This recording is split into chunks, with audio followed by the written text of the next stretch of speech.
Woo! Welcome in, everybody. Ben and Woods, 97.3 The Fan. Happy Friday to you. Let's get your head right. Like the last day of fun you're going to have for a while, in my opinion. Well, maybe an anxiety-free day today, if you're a baseball fan, certainly.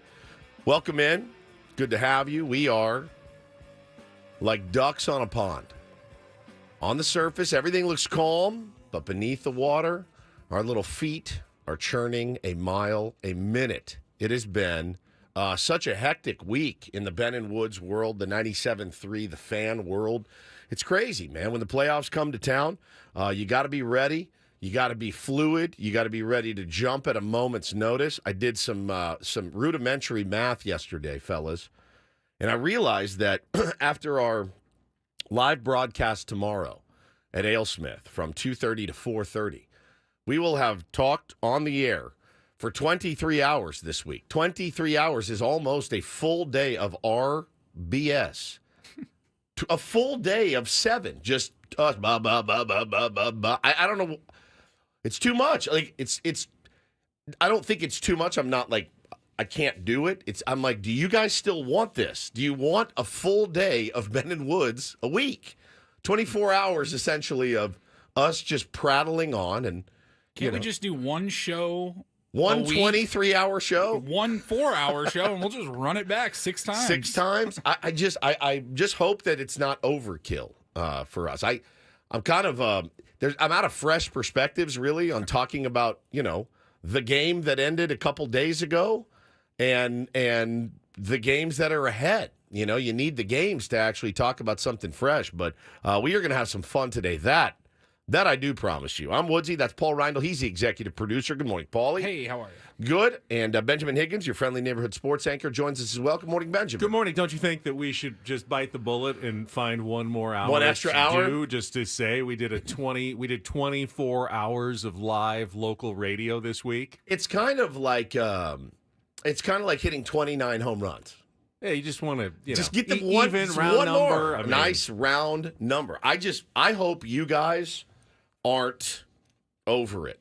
I hope you're still enjoying what you're hearing every day. And I think it's so rare. First of all, playoffs come around just once every year. Yeah. And they don't, because they only come around once every time you make the playoffs. Right. If you're a Padres fan, didn't get any last year, got it a couple of years ago. I think, honestly, even if it gets a little repetitive, this is what we want this time of year. Yeah. It's so much better than the alternative. Last year at this time, we were going like, watching all these other teams in the playoffs. Our team's done after a disappointing season. I would much rather have it this way than any other way. Me too, no question. And again, it's not for lack of desire to talk about it or I couldn't be more into it. Went to marriage counseling yesterday with my wife, and it was rad. And our counselor started off the session by looking at me, and she goes, "Go Padres." And I go, "Oh yeah." And she said, I'm not a big baseball fan, but I know, so tell me what's going on. So I kind of walked her through it, and I said, this is what you live for if you're us. This is what you absolutely live for, to be able to cover a playoff team, one that, a lot of people think can go a long way. And I said, I'm so ready for it, and I feel like super calm about it. My thing is just I don't want to saturate it, And I think, if it were up to, I don't know, certain people, 24 hours a full day a week is not enough.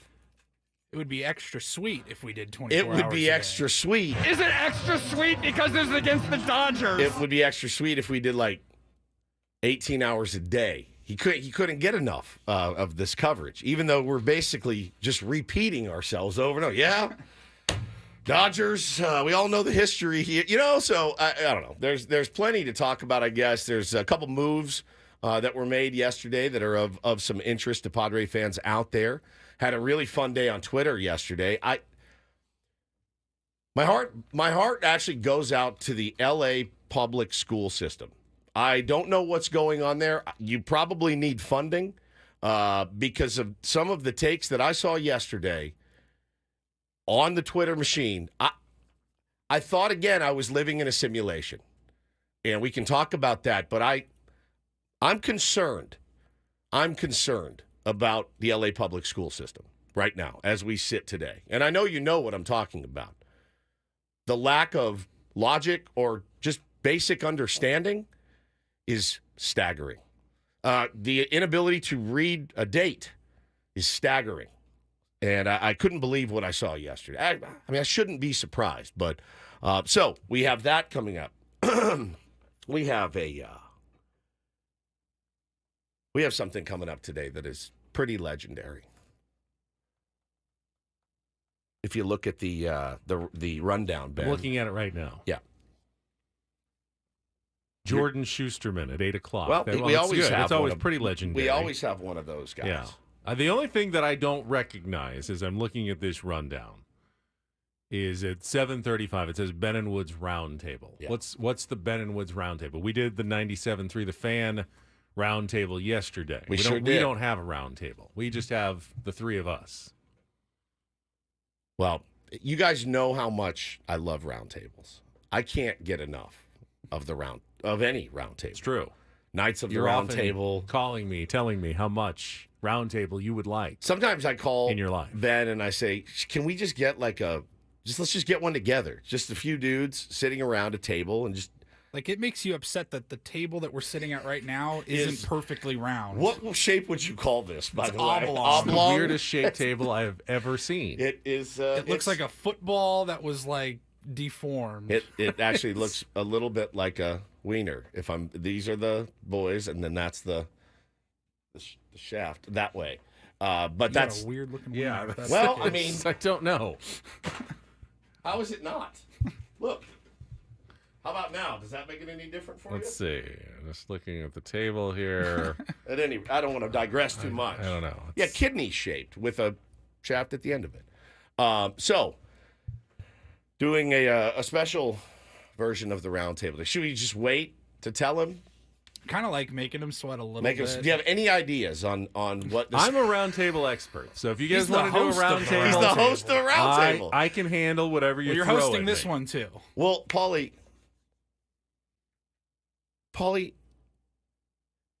we need him to host this. That's the problem, is if he doesn't know what's coming, he is a brilliant, and I will say this, he is a brilliant host of any round table. So I kind of need him dialed in on what's going to happen. So, I mean, it'll give you about an hour and a half to prepare. Oh, well, that's fine. I mean, preparation's usually a good thing in this job. All right, I say go for it. Joining us at 7:35 this morning via Zoom, we are going to do the Ben and Woods Roundtable with me. First ever, by the way. First ever. With me, Paulie, you. Who else, Paulie? Who else is joining us?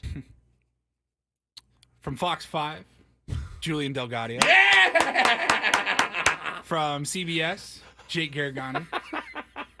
And from NBC, Darnay Tripp. Look at us. Look at us. San Diego's best Fine. television sportscasters. The best dressed as well. Oh, yeah. And Julian. I can't wait. How do you feel right now? I feel, excited. They're good guys. They're great guys. They're good guys. They Great really guys. are. It's fine. I will roundtable it up with those decent chaps. Now, can I tell Are you? they coming in? What are they doing? They're zooming. Zooming, here. yeah. Okay, because they got to be as busy as I am. I'm surprised you were able to book them all. That was impressive. It was a tough Paulie. get, but Paulie worked his tail off on this yesterday. This is a Paulie idea, too. I couldn't have been happier. So, you're not intimidated. This is a chance. They're coming into your house. This is a chance for you to show these guys. assert your dominance. Yeah, a this is a bit. chance to be the A1FA. You can get in there with those guys, and you be the A1FA, and they won't know what's hit them. They won't know what's hit them. So I can't wait for this. 7:35. We'll have fun. We'll talk Padres baseball, kind of get what their schedules are like. I know yours is getting potentially pretty hectic here, as is all of ours. It's just you got to be fluid, man. You have to be ready to jump at an Adam Klug phone call anytime he calls you. Oh boy, what now? What do we need? So it's we live for it. So I'm the circus ringmaster. Yeah, what you're they the call it. So ringmaster. that's what I do. That's So exactly we'll just right. have a few rings, extra rings in our circus this morning. no doubt, man, no doubt. So I'm very very excited about that. I got an email yesterday that was really sweet, and I'm happy that I responded because I don't know that I always would, and something made me respond in the chat. We were talking about where all the people were listening from yesterday morning. The stream was buzzing on YouTube. And Wales, Vienna. Vienna, all over the Wales. place. It was crazy. Charleston, South Carolina, Yuma, Arizona, like all over the country and all over the world. One jumped out at me in particular. Hey, guys, I'm listening from New Guinea, Papua New Guinea this morning. I go, what? He goes, could anybody potentially send me a rally towel? Now, you may remember back for the Ben & Woods Open, our boss Adam was distributing those around the county. When we needed them for our golf tournament, he had to go collect them back. I have the remainder at home. My wife has we like to call it the Padres Team Store North at our house. If you go into my garage, it looks like the Padres Team Store. There's more merch in there than you've ever seen. She has a hat-making business now that she does. No business. She doesn't charge. She just makes hats. A little bit of a midlife crisis for her, but I'm happy for her hobby. She's way into it. They look great. But this merch store that she has built in our garage, so I told her, I go, I got this guy, do we have any rally towels? She goes, hang on, let me go out there. Pulls out the shelves. And she, oh, yeah, I've got some left over. These are last year's, but it doesn't really matter. Just a rally towel. She's a milliner. That's the milliner? official word for a hat maker. No a kidding. milliner. So you got to get them this year's rally towel. Well, so that's the thing. I don't have this year's rally towel. I have last year's. Now, 2 years ago. 2 years ago. There were none last year. So do you think he's going to care? No. I don't think so either. Just the Padres rally towel. So got he put it in the chat. How can someone send me a rally towel? And you know me. I was like, all right, shoot me your email. So I get an email from the guy. His name is Alan.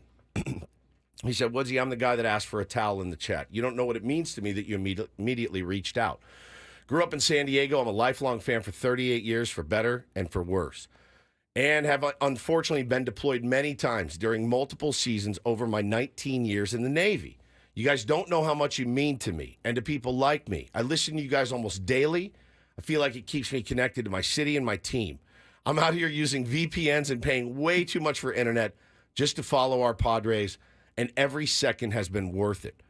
You guys come on at 11 p.m. here. I changed my whole schedule to make sure I get to listen. It's my happy place. It gets me through the long days. A sincere thank you to you, Ben, and Paulie for what you do. Your city, us fans around the world love you and appreciate you. Gives me his address. Thank you for your support. Thank you for what you do for San Diego. Alan Sweat, Chief Petty Officer, U.S. Navy.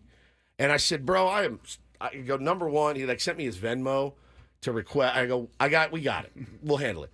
And my wife went out to the Team Store North, and she's pulling hats and Ben & Woods T-shirts, and she has hoarded in there, stickers. So she's going to send him off a package this morning. I wrote him a nice note. And thank you, man, for what an effort to go through in Papua New Guinea to listen to this show, to support the Padres. And thank you, Alan, for your service. Thank you for your service to Ben & Woods, Chief Petty Officer, United States Navy. First of all, that's incredible, and I echo those sentiments of the time you spend staying up, listening to us, and, of course, serving our country, being deployed for all those years. Alan, thank you so much. I often think of you as our Chief Petty Officer as well. Yeah, being as petty as you can be. That you're What definitely does that the Chief mean? Petty Officer. Because I hear that often, Yeah. and I go, that doesn't sound like a good title, It probably, but I'm sure it is. yeah. I mean, It's not petty in terms of like being vindictive and small-minded. That's not. Wait. So you're calling me vindictive and small-minded? I would say I'm more the chief passive-aggressive officer. Passive-aggressive. All right. Yeah. Chief Sarcasm, sarcastic, chief sarcasm sarcastic officer, officer. maybe. Yeah, maybe. I like, I've got a PhD in passive-aggressive. I have a PhD. I have a doctorate in sarcasm. It's how I like to have fun. I like to mix it up. It's fun. It's He's just an fun. NCO. That's what that is. What does that mean? It's a non-commissioned officer. So you rise up through the ranks. You don't go to the academy. You actually get promoted from within, like a master sergeant, chief petty officer. Okay. Yeah. Well, The working men and women of our armed forces. I can't thank you enough for you being able to go do the things that we're not strong enough to do, to be honest with you. And so, yeah, we're going to send that out to him today. Just a really kind email from him. And I think about the effort, man, that he goes through just to listen to the show, listen and support the team all the way over there in Papua New Guinea. I did have to look up where Papua New Guinea was. I had no idea. And it just made my day to get that, Alan. So you're going to have a care package on the way. Knowing my wife, she'll probably overnight it, which will be probably $1,500, I would imagine, to get it there pretty quickly. But you'll have it as soon as we can get it off today. Thank you for listening. Thank you guys for listening as well. Just thought that was a really cool moment. All right, let's take a quick timeout. When we come back, I heard something yesterday as I was driving home. Stephen Woods promoting something I'm very excited about. I was just very surprised to hear you talking about it on the radio. Have you been holding out on us a little bit? A little bit. A little bit. A new interest of yours, perhaps. I had to record this with him, and I just sat there. Paulie sat there like this. Just to the floor. I nearly crashed my car when I heard this. Honestly. What? What? I'm trying to think of a more unlikely pairing. Okay, but you know what?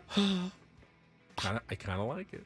I kind of like it. I'm going to let you know when we come back. Kelly's got traffic, and we're going to have a fun Friday, I think, today with Ben and Woods and Paul and everybody across the globe, including Alan in Papua New Guinea on San Diego's #1 sports station, 97.3 The Fan.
Hamul Casino.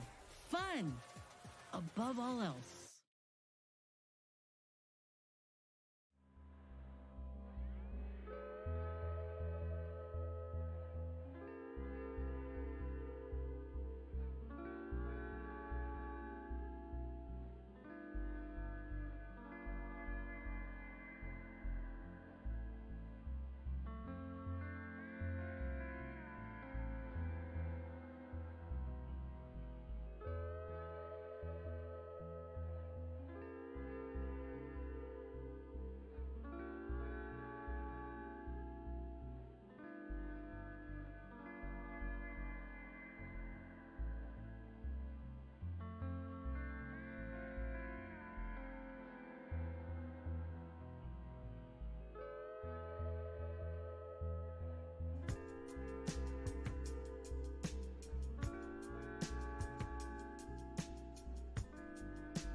Hamul Casino. Fun above all else.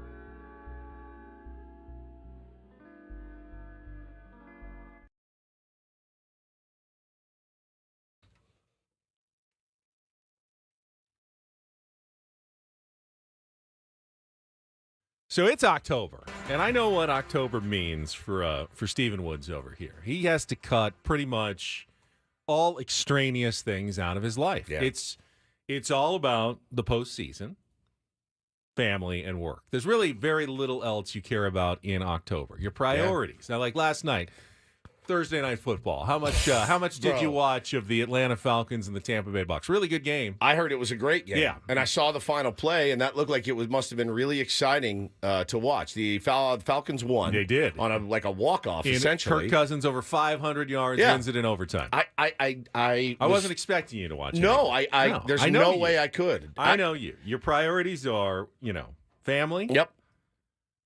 Work. Yep. Padres baseball. Yep. And, of course, the number one priority, Clippers basketball. More than anything, almost. So, I don't know if anyone's heard this yet. I heard, my basketball I heard woods once yesterday, and I go, song. wait, did I miss something? I know that the San Diego Clippers are coming to Oceanside. They're going to be playing the G League here in San Diego, taking over North County starting this season soon. What I didn't realize was who their number one promoter in San Diego was going to be. Mm-hmm. Paulie, do you have the spot here? Oh, yeah. I've got it. Yeah. Can you play the music behind it to give it a little? Can you play them at the same time or no? If you give me a minute. I'll give you a minute. All right, you want to play them both at the same time. So anyway, I'm just driving and go, no one asked me about this, which is interesting because obviously I feel like I'm better known as someone who gets into basketball. Now, I'm a Lakers fan, so maybe that's why I wasn't asked. Basketball Ben. I'm basketball Ben, yes. but I'm definitely been a Lakers fan. Yeah. I play basketball. You play basketball. every Big week. basketball plays guy. basketball every week. You follow the league, not as much as Ben, but a lot. I follow the league. Ben follows the Lakers.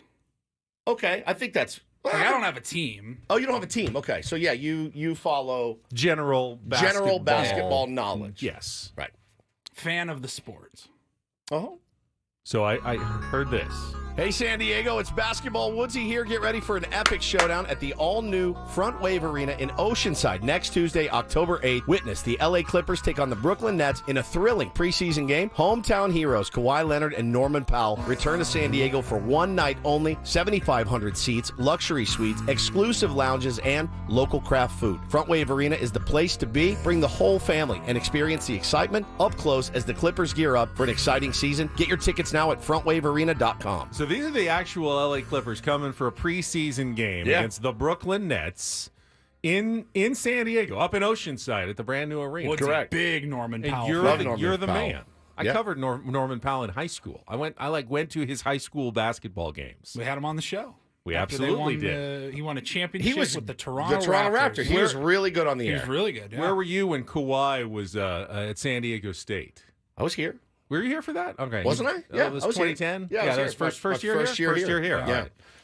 So, and now you're So you're the guy. What's your question? I was a little surprised. As was I. I kind of like it though. I mean, you've got kids. And this is I think this is going to be fun. Here's the thing. They reached out to me and asked me if I would do it. And I wrote back in the email, guys, I'm kind of known, especially on our show, but really on the whole station, as the guy that follows the NBA the least. By far. I would say on the whole station. Craig follows it. Ben, Paul. Annie may be into it. I'm not sure.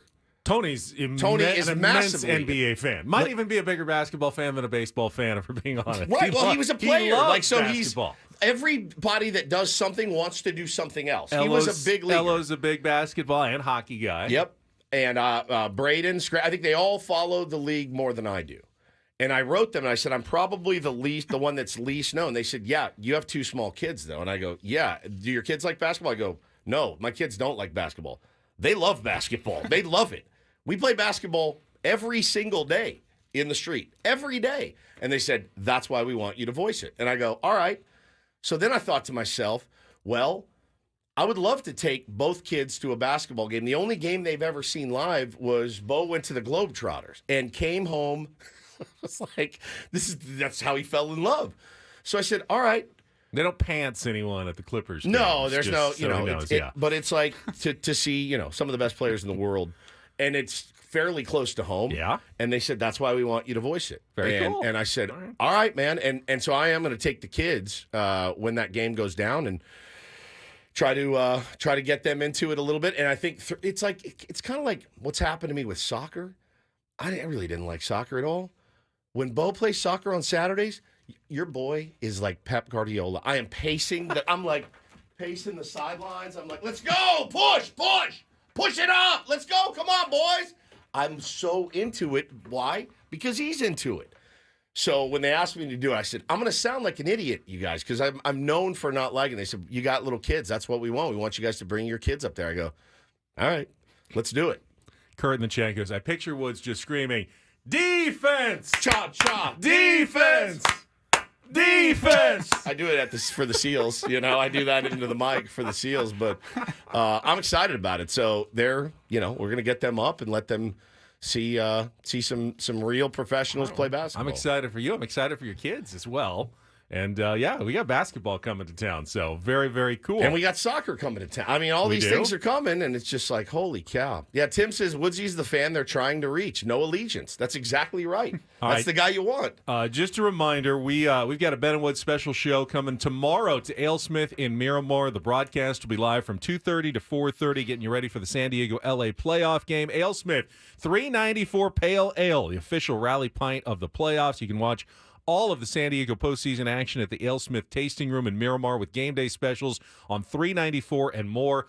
They've got a huge brand new TV. How many inches, Paulie, did he say? Like 74 or something? Massive. Something massive that you can watch in the tap room all the way through the playoffs. We've got some prizes as well, some signed Yu Darvish jersey. I've heard there's going to be some autographed merchandise. Okay, autographed available. merchandise. We've heard some things about that as well. So please show up tomorrow. Cheer on your team. 2:30 to 4:30 pregame. AleSmith in Miramar. All right, we'll take a timeout. We'll come back. There was some news, as you hinted yesterday. The Dodgers doing what the Dodgers, I think, do. Already maybe overthinking the first game of the playoffs with what was announced yesterday by their president of baseball operations, Andrew Friedman. We'll get into our look ahead to tomorrow's Game 1 of Padres-Dodgers when we come back with Ben and Woods on San Diego's #1 sports station, 97.3 The Fan.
Yeah, we'll definitely get into Game 3 of the Wild Card Series last night. Mets and Brewers. We're down to 4 teams remaining in the National League. And have you guys checked out the recent playoff history for the Milwaukee Brewers? I mean, it is tortured. It's beyond tortured. If you're a Brewers fan, you're like, I need a year off. Is it as bad as who was it? The Twins that had the Yankees against the Twins. The Twins just got it was just bodied the Yankees, though, every game by the Yankees. It was the Yankees Twins. It was like 12, 13 years in a row. You're like, we hit the Yankees in the first round. Yeah, like how many games in a row have they lost?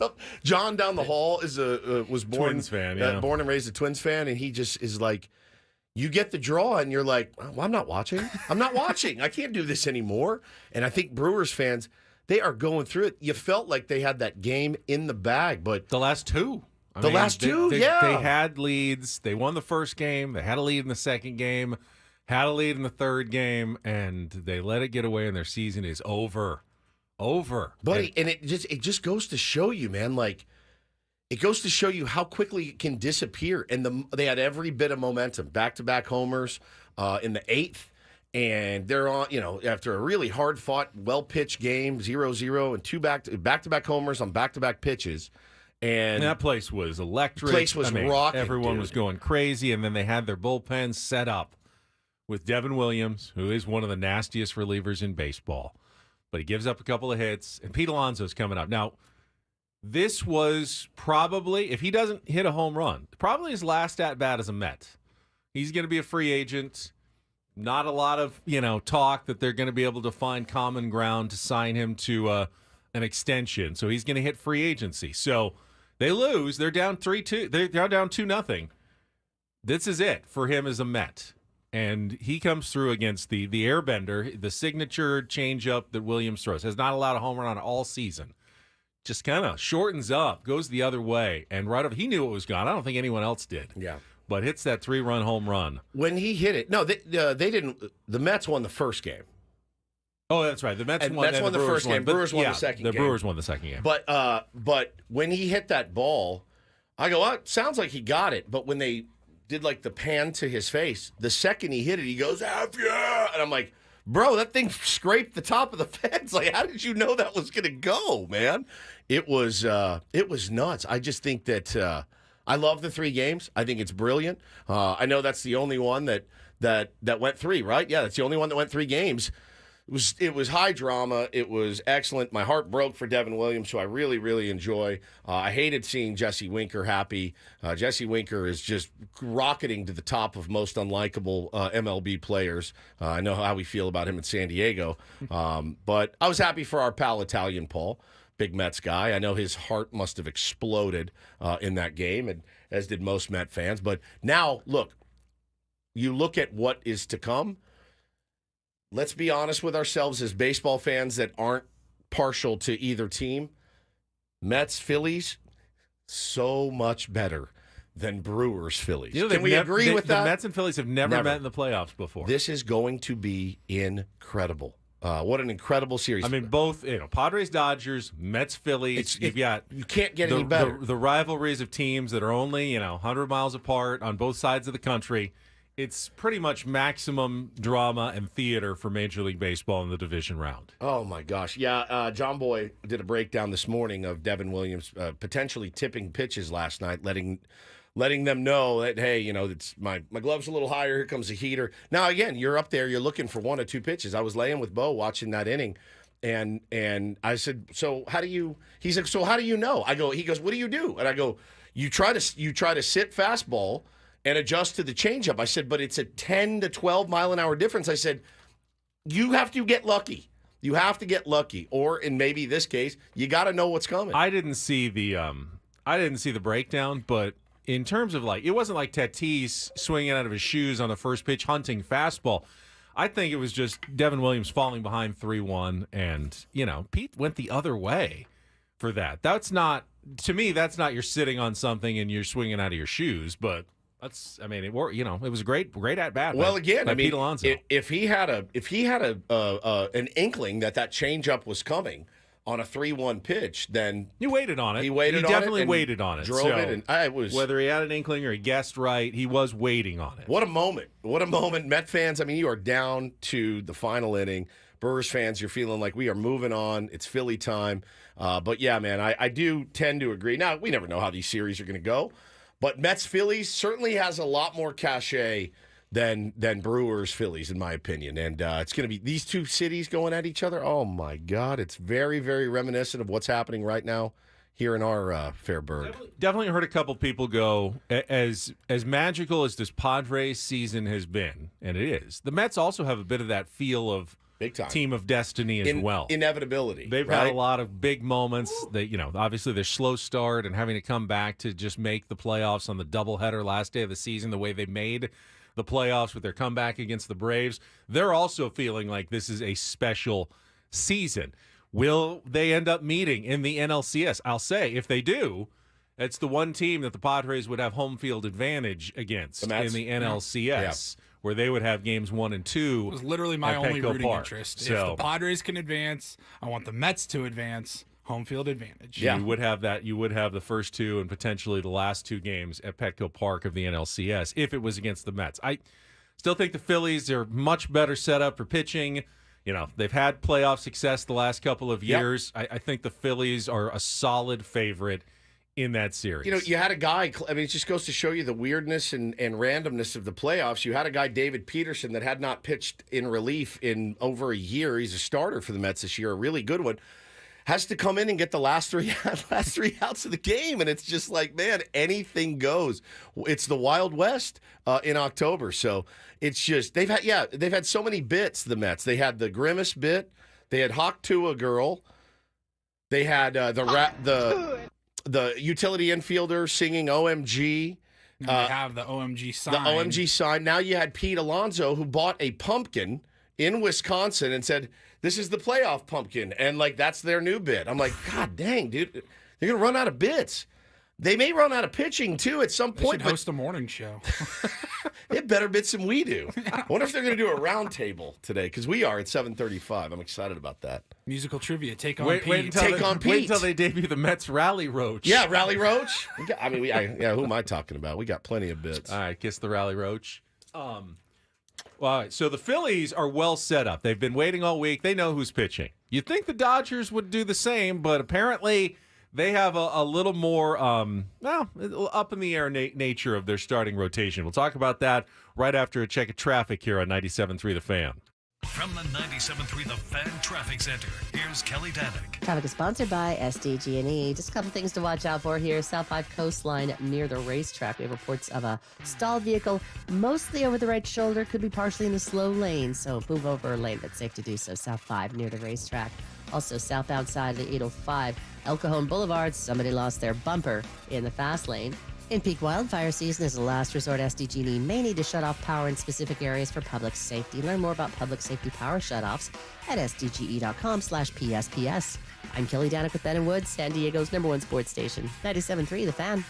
So the Dodgers set their games 1 and 2 rotation a few days ago. Yeah. Whether it was the Padres or the Braves, they had said Jack Flaherty is going in game 1 and Yoshinobu Yamamoto would pitch in game 2. And then all of a sudden yesterday, Dodgers president of baseball operations, Andrew Friedman, talking to reporters and said, by the way, we are switching things around. We're going to go with Yamamoto in game 1 and Flaherty in game 2 of the NLDS against the Padres. And his reasoning was that they wanted the flexibility to bring Yamamoto back in game 5 on Friday, next Friday, if the series goes the distance, with an extra day of rest. Japanese pitchers like Yamamoto are used to pitching once a week. That's what they do over in Japan. Try to get him more rest, between starts, and thought it made more sense from a logistical standpoint. Has he tried Saquon for rest between starts? Stacks of pancakes and wet burritos. 100%. Work on his golf game. Yeah. Here's the thing. Padres faced Yamamoto, I believe, twice. In Korea. Got him real good in the first inning. Got him real good. And then got a couple of home runs off of Manny and Ha-Seong Kim, I think, homered off him in a start at second time they faced him. And then haven't seen him. He was hurt for much of the season and then came back and has pitched 3 or 4 times since coming off the injured list, usually about 4 innings per start. I mean, I'm not saying that it's the right or the wrong decision. I'm just surprised, Woods, that given all this time they've had, knowing that they were going to be the 1 seed, for a good over a week now, that now it's 2 days before and they've just changed their mind on what they want to do with the starting pitching. Do you read anything into this somewhat last-minute decision? The petty side of me goes, all right, you guys are trying to get cute. But the practical side of me, I did you not see a report yesterday that Jack Flaherty had made some mechanical tweaks and it's caused his velo to drop a little bit, so they just wanted to give it an extra day. And I also saw the rest thing so that they could bring him back. I don't really know what to believe other than, they have guys at the top of their rotation that are rested, and they may just feel it's a better matchup. I was personally kind of bummed. I really wanted to see Darvish and Yamamoto go head-to-head. I thought that would have been cool for the game and the world to see.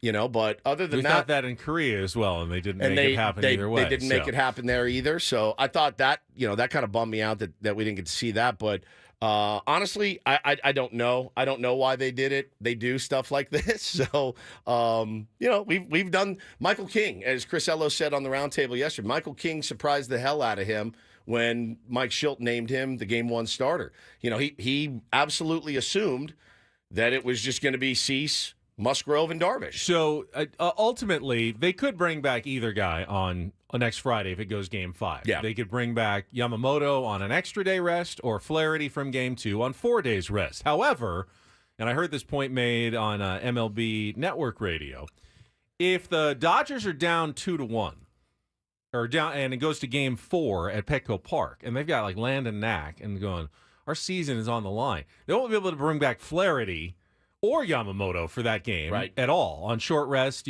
Flaherty would be 2 days and Yamamoto would be 3, and he's not going to pitch coming off the IL on 3. So they're basically going, hey, if our season's on the line, we're down to Landon Knack in a bullpen game on Game 4, which would be on Wednesday. Hey, man, listen, I watched Jose Quintana absolutely carve up, Jose Quintana, who did it to us this season as well. But the guy's, been around the block, Benny, a time or two, and you just never know when it comes to October. I really don't take anybody lightly, including Landon Knack or Yamamoto or Flaherty or whatever. But again, people in the chat are saying that they also read what I saw, that Flaherty's velo was down a tick, and they're working on, which I'll tell you, man, I can't even imagine. I mean, that was the concern with Sale, and we saw how that went for the Braves. So, any red flag at this time of year is reason for at least keeping your ears open. What's going on? Yeah, for sure. And boy, I'll tell you, you could probably ask any pitcher that pitched in the big leagues this question.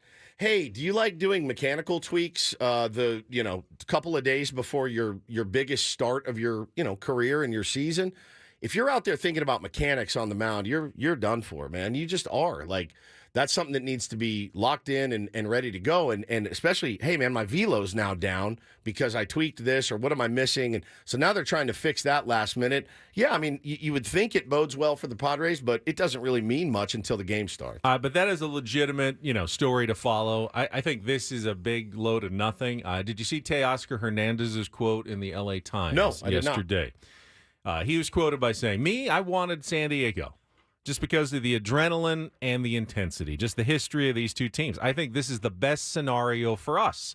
And not only us, but the whole baseball world. I couldn't agree more. Some people, the best scenario for us took that comment and went, oh, yeah, you're tempting fade. You think the Padres are a better matchup.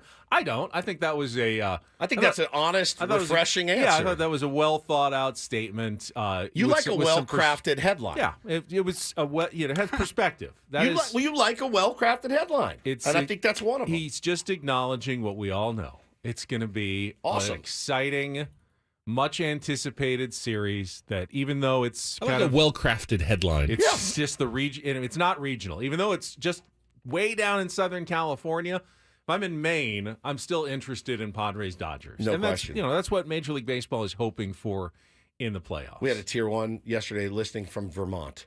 So close to Maine, a long way away. You know he's going to be locked in on these games, and yeah, I think it's good. I haven't seen too much talk from either side that makes me go, ooh, Manny and Tyler Wade both said, well, this is what everybody wanted, and that you could read into that as well if you're a Dodger fan. Like, oh, you want us?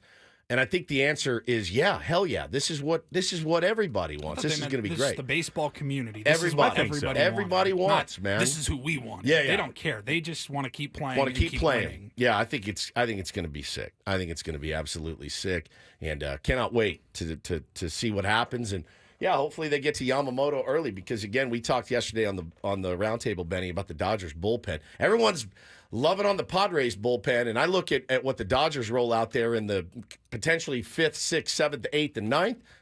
Bro, it's nasty. It's nasty. Now you're probably going to get a lot of good looks at them. You're going to see those guys every day. So the only thing that I feel like the Padres have the advantage, the back end, the Dodgers have dealt with some injuries. Gratterall has been banged up here late. If they really have to go deep, they're going to Honeywell, and I feel like the Padres, if they go 5 deep, they're going to Morihone. They're still going to a guy with a 2-something ERA who throws 98. Well, but here's the deal. If they're deep, expect Blake Trinan, who is absolutely nasty. He's absolutely nasty.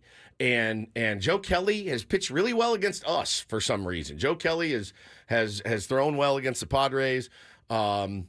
Gratterall's pretty dirty. The kid Vesey is really good. Vessey's had a great year. Some not great moments against the Padres, including in the playoffs a couple of years, but he tends to be good against other teams. Yeah.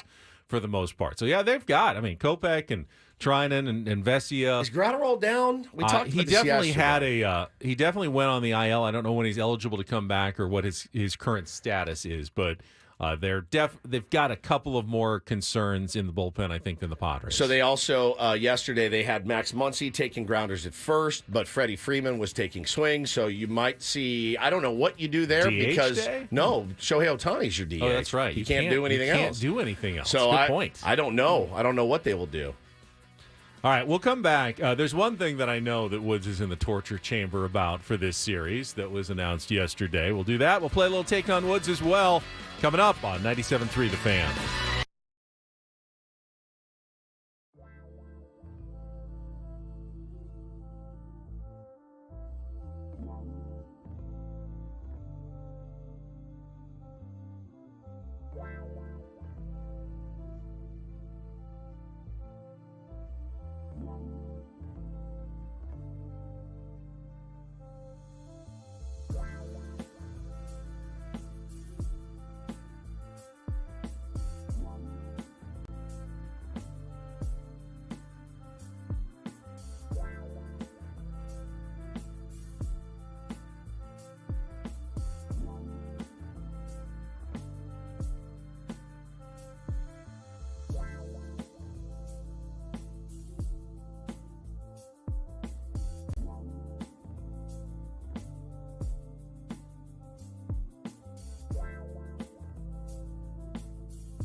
7 o'clock on 97.3 The Fan, and a good Friday morning to everyone out there. All of our Tier 1s in the audience except for one guy.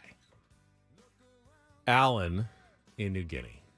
Happy Saturday morning to you. Oh, my God, it is Saturday. It is now Saturday. You said he starts the show starts at 11 p.m. So now it's midnight game in day, New baby. Guinea. So game day. Oh, my God, Game Alan. day. Alan, let us know who wins because you're going to be way ahead of us. So good. And, Woods can make a little extra change on the game because you're so far ahead of us. So, Like Back to the just Future, saw, too. Yeah. Rod in the chat says, my son's listening to 97.3 from Japan, serving our great country. That is awesome. Thank you, Rod, and thank you, Rod's son in Japan, serving our country right now. So all the Tier 1s looking forward to it. I saw the news yesterday, and I knew you wouldn't be happy about it, but Fox has assigned Joe Davis and John Smoltz, not surprisingly, as the announcers for the Padres-Dodgers games in this series. Yeah, I knew it was coming. There was some discussion. Obviously, Joe Davis being the Dodgers announcer, is he going to be impartial, biased toward the Dodgers? In my opinion, and I heard Tony and Chris talking about this yesterday. They don't have as big of an issue with Joe as you do. I don't. So just to clarify, You just he for me, if he was the Reds or if he was the Tigers, for me he is not pleasing. I swear. Listen, on my kids. he's a competent baseball announcer. Sure. You just don't particularly like. I don't enjoy his style of broadcasting. I swear on my kids, it has nothing to do the fact that he's with the Dodgers. Now, I mean, look. I liked Vin Scully. Vin Scully was fantastic. He was a Dodgers broadcaster. He's a legend. I mean, how could you not like Vin, right? Honestly, his voice drives me nuts. That's where it stops. I feel almost bad for Joe here.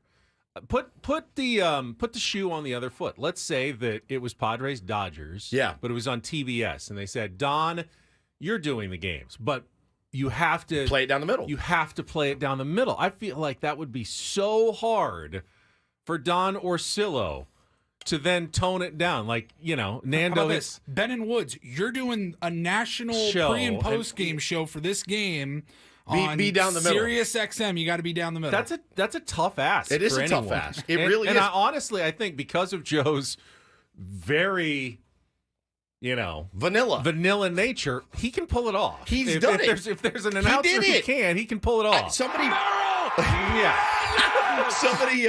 And there's a long home run by Jackson Merrill of the San Diego Padres. So yeah, Don could. I don't know. Could he Don turn it off? He could turn it off for the Padres. Yeah, though? Don's a freaking pro. He's that good. He's that good, dude. Yeah, he could do it. So He'd somebody make it look effortless. played the clip yesterday. They said, "Oh, now I get why you guys don't like Joe Davis." And Joe called the Bryce Harper home run off of Robert Suarez. And huge. Obviously, a huge moment. It was a massive moment. And he called it very excitedly, as he should because of the moment it was. And it was, he's biased. So then they played the moment. There was a pass ball. I think it was in the Mets series. Azokar scores. No, it was the Phillies game. Azokar scores. Tie ball game. Called it perfectly for the Padres. You would have thought he was a Padres broadcaster as well. It's not that he's with the Dodgers. His voice bugs me. That's it. That's where it starts and stops. He puts me to sleep. That's why I call him Sleepy Joe. He puts me to sleep. When I'm listening to their games, I'm like, it's just different. And you get used to your guys. You get used to a certain sound in your ears every night. He's just not. What I don't get is why they said, you're the heir apparent. Like, you're the national guy. Because, bro, there's Jason Benetti's out there. Like, there's a ton of dudes that can call really, really good games. That's it. That's where it starts and stops. I was actually maybe going to save this for Don't Do This, but I want to bring it up now because Al Michaels has been getting a ton of criticism on Thursday Night Football for people who are going, yeah, you're low energy. Where's like the 80 excitement? years old. Where's the excitement in the calls? And he actually went on the Pat McAfee show yesterday and kind of responded to that question. He goes, well, I don't scream the game at you. I don't holler the game at you. Never have. You have to save it for the big moments. Gus Johnson will scream a game at you. Every single moment, he's going to scream. And some people absolutely Gus, love though. that. I know you like Gus. I like Gus a lot. He screams it at you, but, Al says if it's 4-2 and you're yelling, where do you go for 102 to 101? Where do you go? You got to leave some room. CeeDee Lamb scores a touchdown.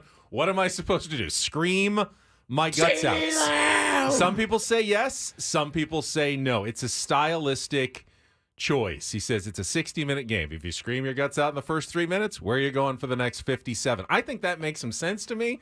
In terms of, guys, we're holding something in reserve for the truly special moments. Let's not get to a place where we are ripping on Al Michaels for being, doing football. I saw somebody yesterday ripping on Bob Costas for doing baseball.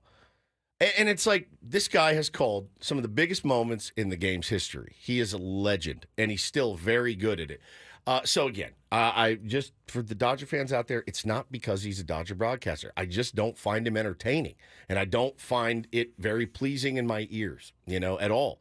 And you throw in an Oral Hershiser with Joe Davis, and it's just smarmy. And now, but in the regular season, right? With the Dodgers games. But then you throw in a John Smoltz, who you're like, you hate baseball, bro. I don't know why you're even doing this. It just feels to me, I don't care about bias or anything like. I really don't. I think it'll be a fair broadcast. I know what to expect from Smoltz, and I think I know what to expect from Joe Davis now, and I'm going to have to take an Adderall just to get through the game. Counterpoint, just for the sake of the discussion. Who knows the Padres better than Joe Davis? Right. Of all the national broadcasters to choose from. Yeah, I mean, 100%. He's seen them more.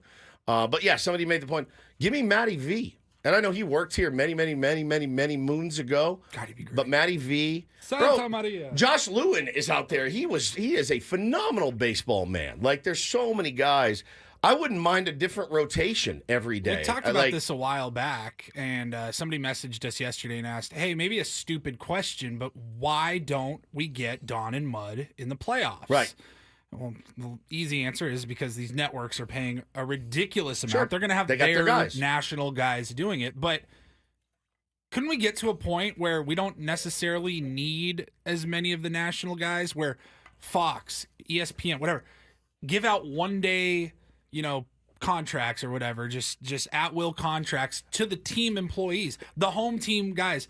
I don't care. At-will employment. And have you don't two need Don different and Mud broadcasts. for all 5 games, Yeah. but when they're in San Diego, you get Don and Mud. And then when it goes up to L.A., you get their guys. When you go to Philly, you get their guys. You could get John Kruk and I think it'd be Dan great. Schulman or whatever. It would be phenomenal. And then when you go to New York, you get, Gary Cohen and Keith Hernandez and Ron Darling. They're Bally Sports employees or whatever all season long, and for a couple of days in October, they're ESPN employees. I would love Fox it. employees. I would love it more than just anything. like the separate audio channel, like they do with Apple, where you can listen to whoever you want. Watch the game on, TBS or Fox, but the audio you can switch it over. I don't know. Maybe it's the sponsors pay for certain things that need to be read. I don't know how it works business-wise. I don't either. But yeah, an at will or a separate channel, or all right. Let me ask Padres fans this: $19.99, you pay, and you get a broadcast with Mud and Don. Done. Yeah, it's done. I think there'd be a market for that. There'd be a market for that for sure, though. Yeah, but I mean, if the rights holder's getting that money, some of that money, then maybe that's what. So in football, I have 17 different broadcasts I can watch. I've got the analytics nerds in one room. I've got Peyton Manning and his brother talking to Ice Cube on another channel. Got a kids broadcast on Nickelodeon. Are those not conflicts? Yeah, they are. So they can be done. It clearly can be done. All right, we need a contestant for Take on Woods. You want to call right now, 833-288-0973. Play our musical trivia challenge and qualify for a prize coming up. I'll let you know what that is in a second. 833-288-0973. By the way, here is your schedule for tomorrow's Division Series game. Starts at 10:08 with the Tigers and Guardians. Game 1 on TBS True TV. And for you streamers out there, you can get that on Max. And Brian Anderson and Jeff Francoeur, who we just had on the show, will be calling that series from Cleveland, games 1 and 2. And then at 1:08 on Fox, the Mets and the Phillies, game 1 of that series. Zach Wheeler on the mound for the Phillies in that one. And your broadcasters for game 1 of that series are Adam Amin and A.J. Przinsky, I believe. It's tough. And then at the I know third, that's your guy now because you go on his show all the I have time, been on but his show. That's a tough one. third game is 3:38, back to TBS and Max, Royals and Yankees. Michael Wacha against Garrett Cole. That's Bob Costas and Ron Darling. Fantastic. And then you got the Padres game at 5:38 on FS1 with Joe Davis and John Smoltz. So that's your lineup for tomorrow. All right, you ready? I see some people calling in. Go. Let's get to it. It is time for Take on Woods.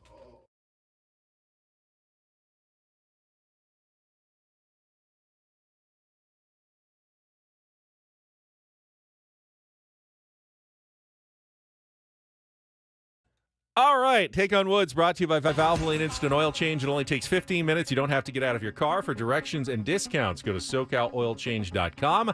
That's SoCalOilChange.com. Let's go to, is this Jim? Or maybe not. Caller? Who's Hi. this? Hi. Hello? Hello. Hi, we can hear you. Can You're you hear very us? quiet. Okay, yeah. All right. Okay, I'm Jim. Jim, do you want to play Take on Woods? Do you have any musical trivia knowledge? Are you going to be able to get this done for us? Probably not. All right, then let's just All right, stay on hold, Jim. Stay on hold. You know, we'll keep the phone lines open. 833-288-0973. This isn't a game for everyone. I do understand that. That's why we play like Real or Fake on Thursdays. I try to open it up. Sometimes we just give away prizes to callers, but if you're just calling in to win a prize and you're trying to do it by taking on Woods, but you don't know music very well, you're not going to win the prize. You're just going to kind of make a fool of yourself. All right, let's go to, let's go to Guy. Guy, I know you know how to play. I know Guy's calling in for Take on Woods. Guy, you have snuck in. Sorry, Jim. Why not? Why not? Always there for a backup, right? Yeah. All right. And your prize on the line today is actually those Clippers tickets that was talking about at Front Wave Arena to see Kawhi and Norman Powell coming to the very first game, first basketball game at the brand new Front Wave Arena at in Oceanside. So that's what you're playing for today. Here are your category choices for Take on Woods. Family Trip, 5 songs and artists that have something to do with taking a trip. Say What, 5 song titles that begin with the word what. And What's Up? That's 5 song titles that begin with the word what's. So those are kind of similar. Family Trip, Say What, or What's Up? Guy, what would you like to play? Let's try the what? Not Say What. All right, 5 song titles. They begin with the word what. 60 seconds to answer as many as you can. I know you know how to play, so let's just get to this one. 60 seconds on the clock. Paul, are you ready? Mm-hmm. All right, your time begins when Paul plays the music. Good luck, Guy. Let's take on Woods. What I Like About You, The Romantic. Correct. It's the question asked by Hathaway in his 1993 club hit spoofed in a famous SNL skit. Love. What is Love? Correct. Michael McDonald co-wrote, sings, and won multiple Grammy Awards for which 1978 Doobie Brothers classic about a man who just can't face reality?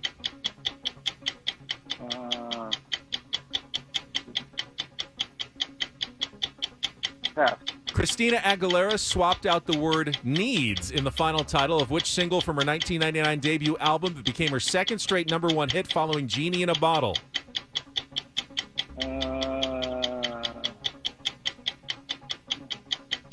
Pass. Which 1978 signature song by Miami's Bobby Caldwell was sampled by Tupac Shakur for his final posthumously released single in 1998?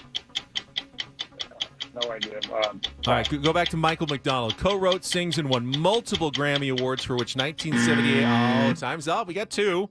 What I Like About You by the Romantics and What Is Love. It got a little harder after that. What a Fool Believes.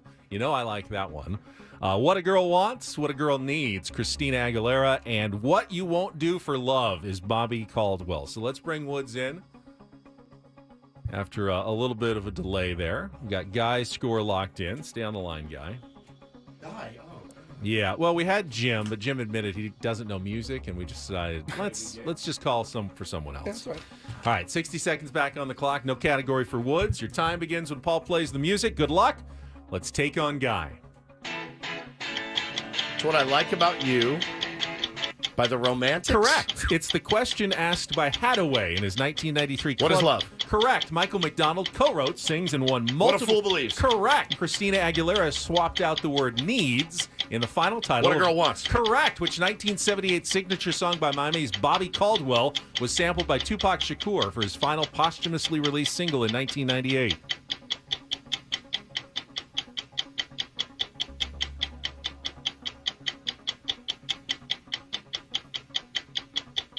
You got a lot of time for this one. We went so fast on the first. It's what something. It what? is. You figured it out. What? Tupac. What? Damn it. I'm out. I don't know. What you won't do for love, but Never you heard win it. 4-2. So All right. no worries on that one. Guy, thank you for playing. You can try sometime later in the month of October. All right, we got that category done. Good. Now we've got a taint. Yeah, Dominic says. you could have guessed. It probably is never going to be right, though, No. if you keep guessing that. Don't Do This is coming up next. I don't know if you think it's a don't or a do, but I know a lot of people are excited about something that was announced yesterday that is coming to Petco Park in 2025. Oh. Yeah. Well, I think it's a do this. Okay, that's what I thought, I think too. it's absolutely I thought a so, do too. this. I Yeah. thought so, too, but I wasn't sure about your total feelings on it. Can we so. talk geo-ticketing and don't do this? Yes, we please? absolutely can talk geo. I can't believe we've waited this long. Geo-restricted Oh, ticketing my as well. God. Coming up next after traffic here on 97.3 The Fan.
Hamul Casino.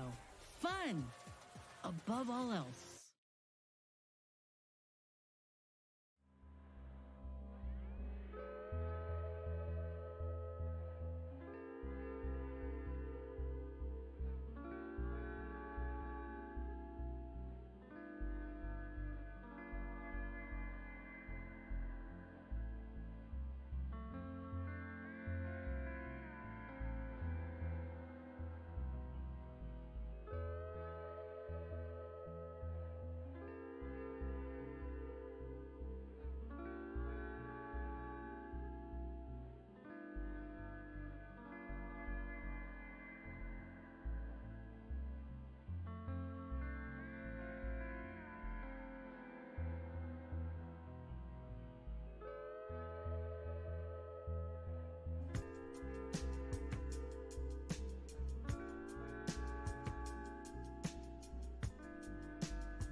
Hamul Casino.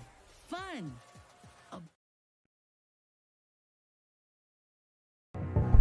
going to give myself the first don't do this today because I forgot to mention earlier when we were kind of setting the menu that we have Kyle Glazier coming in studio for the second half of the program. A little bit after 8 o'clock, he's going to be with us. Obviously, we got Jordan Schusterman from Cespedes Family Barbecue right at 8, but then Kyle's going to be sitting in with us from Baseball America, talking Padres, Dodgers, and MLB playoffs, and looking forward to having Kyle in studio. Did we set any of the guests for today? No, I don't think we did, actually. We also have Bob Scanlan. Scanman, the on big a tall righty. Friday. Yeah, Mike Schilt's manager's report, just based on their scheduling and everything. He's going to come on a little bit later again today, I believe, with Tony and Chris. Is that the plan? Yes. I think so. That is the plan. So you will get Mike Schilt later today in our manager's report. I texted Schulte and said, "Hey, sorry that we're going to miss you tomorrow. Just wish you, great job on the Atlanta series. Good luck on Saturday." And he wrote back, "Yeah, man, thank you. I really wanted to sleep in." And I go, Schulte, I have that thought every single day of my life. We just wanted to give you a fist bump, and he wrote back a fist bump, and all living good. That Michael King lifestyle. Today. Yeah, sleep until 10. Which is fine. He deserves it, man. I don't know how anybody could sleep right now, but he does this a lot, so this is just trying to treat it like another game. But excited to hear him on with the fellas in the afternoon. All right, you wanted to talk about the geo-ticketing story. Let's talk about it. Why? Number one, why was it such a big story? And number two, the responses I saw to it were jarring, shocking, jarring. So again, let's talk about why. This happened 2 years ago. This happened 2 years ago. Basically, what the Padres want to do is to fill Petco Park with Padres fans, right? Well, they already have. They have. That's the tickets are sold out. I think there's a misunderstanding as to what is going on here. I get why people think that. I mean, some teams, including the football team at some point who played here, would not like the look of, 35,000 Raiders fans. So they tried to hey, if you want to buy a ticket to this game, you got to buy a ticket to 3 other games that you don't care about to try to keep other fan bases out. Because who doesn't want to come here? That's not the case, though, for this game. They've already sold almost all of their tickets to Padres fans. There were 1,000 left. Padres just want to make sure that their fans get that first opportunity. They could sell another 50,000 tickets to Padres fans if they wanted. It's not that there's just so many Dodgers fans and not enough Padres fans to go around. They're just providing a little bit of a firewall to help Padres fans actually get those tickets and not be flooded with other people who, haven't been here all season. This is a chance for Padres fans to get their tickets. They're not worried that that Padres fans don't have interest in this game, and they need to keep Dodgers fans out. That's not the case at all. Well, the funny thing is all you have how many sellouts this year? 56. 56 sellouts this year at Petco Park, which means you didn't play the Dodgers 56 times, right? Because all I've heard since we started covering the team is, well, you guys would never sell out if it wasn't for Dodger fans, right? So now they say you can't sell out your stadium without Dodger fans. We do it 56 times. And we say, oh, okay, well, we're gonna block you guys from getting tickets. By the way, you can still get tickets on the third party resellers and all that, Ticketmaster, SeatGeek, all that. And then they get mad. Then they call us cowards for doing that. If we wanted to make sure the stadium was full, wouldn't it then be open to everyone? You guys not see the logic that we're working with here? Hey, Dodgers, if there is 20,000 empty seats at Petco Park that would have been filled by Dodgers fans, go ahead and crow on Wednesday morning. When Petco Park is half empty. Otherwise, you're talking a lot about nothing you know about. That's exactly right. Well, number one. And number two, your stadium isn't sold out for Saturday or Sunday. There are an assload of tickets available. Yeah. Worry about selling out that place, and then you can worry about what tickets you can and can't get here. Again, we don't need you to sell it out. We've done it 56 times without you. We didn't play you guys 56 home games. Trust me, we didn't. Nothing's like Petco Park. Nothing. Don't need your help. Don't want your help. Padres just drew close to 140,000 for the White Sox. Right. The White Sox set a record. Correct. 3-game series. So yeah, you got to logically, if they had trouble selling tickets, it would be open to you. We don't. We don't have any trouble. Huh? We're good. We're fine. We don't need you. We don't need your help to sell tickets. Thanks for coming in, spending your money in the gas lamp, doing the things, the hotels, everything else. It's great. That being said, we don't need you to sell out. And you can even say we don't need you to sell out anymore, because that maybe used to be the case, but times have changed. Things have changed. Little brother grew up a little bit. All right, finally a little doo-doo this before our roundtable. DD mega doo-doo. And I saw so much interest and excitement, I thought I'd include it here as a do this. Coming to Petco Park next September, September 5th and 6th, just announced on their 2025 World Tour. The Savannah Bananas will be here in town for the very first time. They're going to be playing their unique brand of banana ball at 18 different Major League Baseball stadiums and 3 football stadiums in 2025. Last year, they played in front of 1 million fans around the country. They expect to play in front of 2 million fans next year, and they say their wait list is at 3 million right now. They expect every game, even in these big stadiums, to be completely sold out. They've established a lottery on their website. If you are interested in getting tickets to these Savannah Bananas games, you have to put your name in the lottery drawing for the opportunity to buy tickets to the Savannah Bananas. These guys have become huge. I got an email yesterday as I was at home, and I'll be honest with you, I was on the toilet, and I was checking my email, and I said, Savannah Bananas, what? I didn't sign up for anything like that. So I walk out, I go, did you sign me up for this? She goes, yeah, they're coming to Petco Park. And I go, why'd you sign me up? She goes, I was trying to get as many emails. Two entries into the lottery. My wife is elated, and I did ask her, I said, now, is this something, and I started to do the preamble. Is this something? She goes, you don't have to come. I'll take the kids. I said, oh, all right. You'll be at Clippers training camp or So something. if you're not familiar with the Bananas, we've talked about it before. We've had their manager on. Yeah.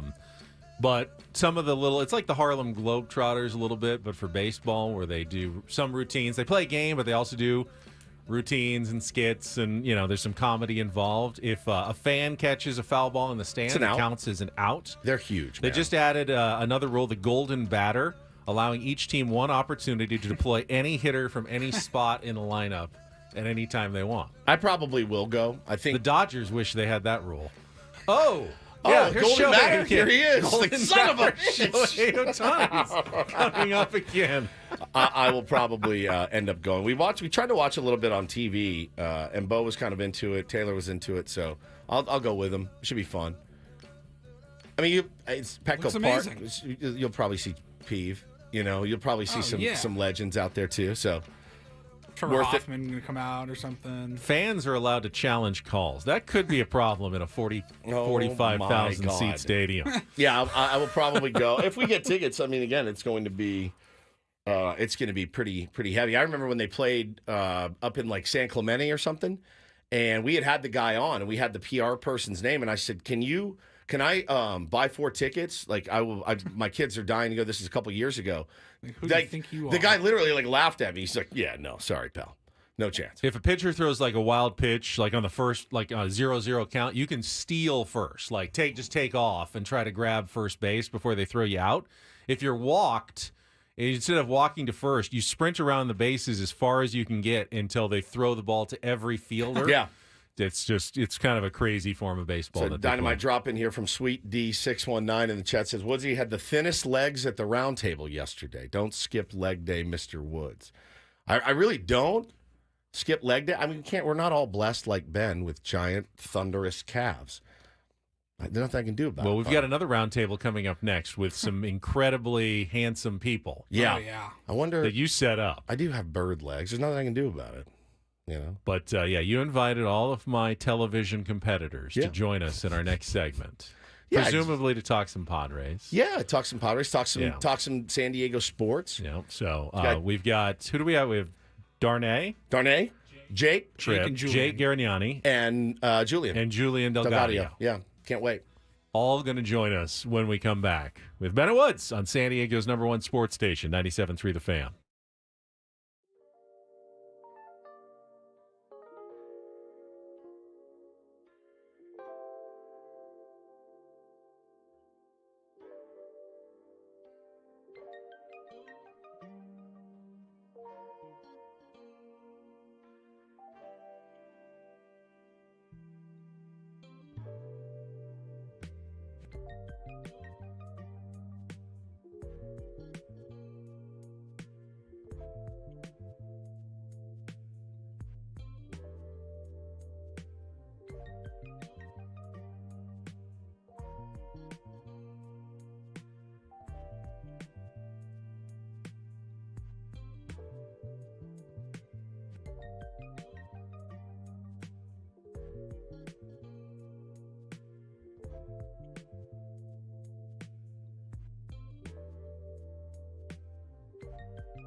Oh, I see a waiting room full of very handsome and talented people. Look at this, man. This is how you do it.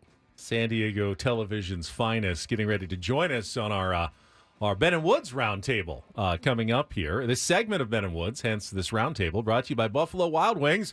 Buffalo Wild Wings is football, and B-Dubs is kicking off football season with 2 limited-time sauces. Their new Buffalo Bacon Sauce for bold notes of smoky bacon, or get the fan favorite hot barbecue before it's gone. Try them at your local B-Dubs, or order now for takeout and delivery with Buffalo Wild Wings Go. We got Jake, we got Darnay, we got Julian, all standing by to join us after traffic here on 97.3 The Fan. From the 97.3 The Fan Traffic Center, here's Kelly Danick. Traffic is sponsored by AleSmith 394 Pale Ale.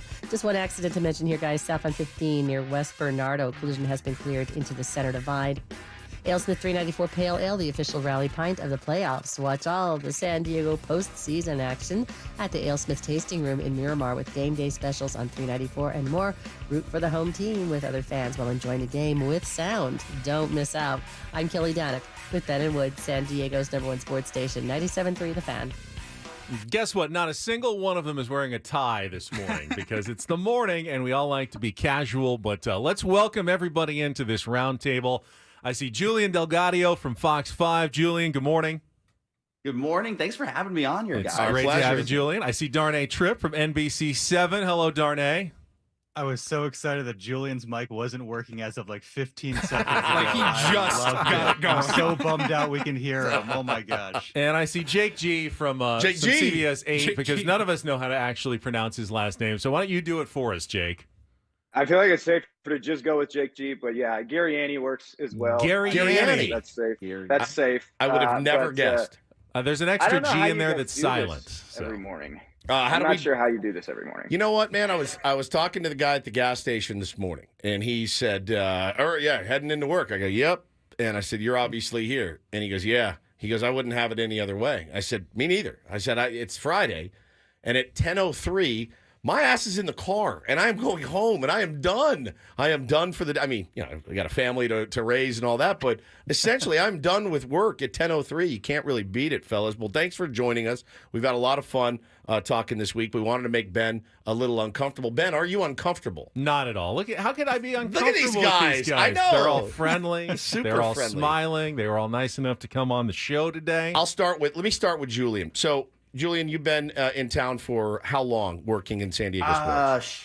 A little bit over 4 years now. Okay. It's been pretty amazing, It is. I love San Diego. It's great, great city. I've been here 15 years in February. Never want to go anywhere else. And I wanted to ask you, so Ben Higgins. Now, you guys, knew Ben Higgins is the elder statesman of television sports. Where's my cane? Is he an intimidating fellow? Like the first time you walk in a presser, and there's Ben Higgins over there looking. He can look a little surly at times. Give us your impression. I actually thought the first time I saw Ben, and anytime I see Ben, I know there's 6 more weeks of baseball ahead because it's usually near the beginning of the season. Anytime I see Darnay, it's 6 more weeks of winter. Yeah, that's true. That's true. Darnay, let's see. How long have you been in town now? Going on 6 years for me, yeah. Been a little bit. And Jake, what about you? Like 9 now. All right. 9 magical years. I've only been on TV for like 4 though. All right, Talented. what's cool, and this is, I think you guys are lucky actually because you know him, and he's there to blaze the trail. No, I mean because what has happened with the Padres, with Peter Seidler and these last couple of years, it was kind of bleak for us sportscasters for a while. After the Chargers left and the Padres were kind of perennial last place team, and the Aztecs were starting to get good in basketball, but this is what you live for, right? As a sportscaster, big events, playoffs, October, people actually caring about what you guys have to say, Darnay. It makes a difference. It makes the job a little more fun. Oh, yeah. I mean, no doubt. Like when people are excited, when people are engaged, it makes the job a lot more fun. And I even think just, it's changed since I got here in January of 2019. There was starting to be some excitement around the Padres developing with Manny, with Tatis and those guys. And obviously it's grown, pretty much every single year. But yeah, you mentioned the Aztecs. Aztecs kind of being back to like a perennial NCAA tournament team, the excitement now around the football program. And then, the Loyal started a year later. The Wave came a couple years after that. Now you got MLS. And so the shift that obviously began in like 2017, maybe things stalled out for a couple years, but it's really grown the last few years, and it's been a fun thing to kind of be able to observe and in some small way be a part of. Now, Darnay, has Ben always been nice to you? That's what I want. That's the info I want. I want to know Ben out in the wild. Like, look, because being in the media, you are competing. You're competing for eyeballs. You're competing for ears. You're competing for ratings, all of that. Radio people are the worst. We hate everyone. Yeah. If you're on another station, we give you the, what's up? If Ben arranged a radio roundtable with a bunch of our competitors and surprised Woods with it on the air, it'd be the end of Ben and Woods. It would be a full-scale brawl. And I don't know what it is about, maybe we're all so nice. I would think, like, if Darnay asked, hey, can you fill in for me on NBC 7 tonight? I'm like, fine, it's fine. We can do this. We can interchange. There's no problem. I mean, we're all... Julian, we're all really friendly. I might take you up on that. Yeah, we're all really friendly. I feel like it's broadcasters camaraderie. I think that we all have the same deadlines and the same storylines and all that other stuff. You guys have a crazy wake up though. I got up to get a workout at 6 so I could be fully alert for this at 7. So very San Diego move, I think. Yeah, very much. Not me. I did not get up to work out. What people don't realize about the TV folks, though, this is what's funny, is like, first of all, the first time I met Ben, people don't realize Ben's like 7'4". So he's like huge. This gigantic human being. Yes. Darnay is also like 6'11". So you get around these guys. Julian's like an Adonis. And then like, us normal people on TV come wheeling up to these gigantic, beautiful looking folks. And you're like, I don't know if I really belong here. So for me, fitting in was easy. You just kind of hit in the back corner until Darnay comes and approaches you, Says the guy of the three of us that might have the best hair. Yeah, best hair. And look, I'm looking at his arms now. Nice big arms, tatted up. He looks sharp. I don't see this Jake on television. This is great. I have to cover it. I'm fully tattooed, by the way. It's just a heads up. I just wonder, like, you get in the scrum and there's Ben, he's got his microphone and you're there. You guys are all getting the same stuff. It never gets heated. Ben, you've never been like, God, there's Julian. Get out of my way, Julian. I need to get this spot. I mean, when I do that all the time, actually. there's a certain element of the positioning when you're trying to stick your mic flag and just get your arm in there. I think it's mostly not because you want to get the good shot. I just don't want my arm to fall off when I'm holding the microphone for too long. You're resting on Julian's head. I've done that. I've done things like that before. Yeah, absolutely. He's such a gentle giant. He's allowed to. Darnay's got, he's a basketball guy, so he boxes people out. Yep. He really has a presence to him when he's in the clubhouse. Well, Ben, did you ever tell the elevator story? No, go ahead. Oh, you don't know the elevator story? No, I've never heard it. So this was, I think, in 2021. And leaving a Padres game, Ben and I leave at the same time. So we get into an elevator, and it's one where there's staff, there's fans, a little bit of everybody. And Ben and I walk in, and this guy lights up. He's like, Ben Higgins, oh my goodness, Ben Higgins, I watch you every night, bro. I listen to you every morning, bro. Ben Higgins, I can't believe it. This guy's a legend. Oh my gosh. I could have been anybody. He had a leper. Zero clue. Ben's got the biggest blank eating grin. Yeah. I've seen it. He knows the situation. And this happens all the time where you'll be with another sports guy. Somebody says, hey, I watch you, blah, blah, blah, blah. It's usually like a passing comment. This guy was like effusive and over the top in his excitement about, you'd think like Manny Machado and Tatis just walked in the elevator and like gave them a signed jersey off their back. And Ben, I think we got off the elevator. Ben, big smile, said, "I can't wait to tell that story." I did not. To my credit, I did it. He never. I didn't tell it. I don't need to.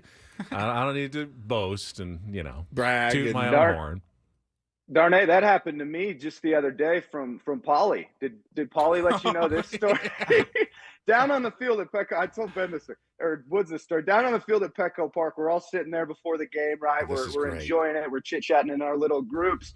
And all of a sudden, I see Paulie from afar. I've clocked him, right? And go, okay, here's Paulie. I'm gonna get him with a good kind of dap up and say what's up. Really going to be my moment here to say what's up to Paulie. And he's running by, he's walking by, and I go, what's up, Paulie? And I kind of go out for the dap up. Right by me. He had a hand out, blows right by me, daps up Tony Gwynn Jr. behind me. And that was when I was like, man, one day I got to get famous enough, as famous as Ben Higgins, so I don't get ignored by Paul Reindl. That's my key in life. You Just big get time Jake? that Big famous. league. You know what? Tony Gwynn he hit more home runs in the big leagues than you did. That's true. unfortunately. That's true. No, I mean, I remember it vividly. I was walking right past Jake, but I had already kind of extended my arm for the bro hug with Tony because Jake didn't see Tony behind him. He didn't know that me and Tony had already made eye contact. I'd already committed, and then that's when Jake reached out. I was like, oh no, what do I do here? Do I bail on Tony or do I blow off Jake? He blew off Jake. Yeah, it was a smart move. It was a smart move. Stick with the roots. Yeah, gentlemen. So obviously a huge weekend. We're all kind of making our plans on what we're doing and how to watch. And so tell everybody what you guys have. Start with Julian. We'll go down the line. Julian, where are you going to be this weekend? Are you actually going into the belly of the beast up to Dodger Stadium? Kind of give us what your plans are and where everybody can see you this weekend.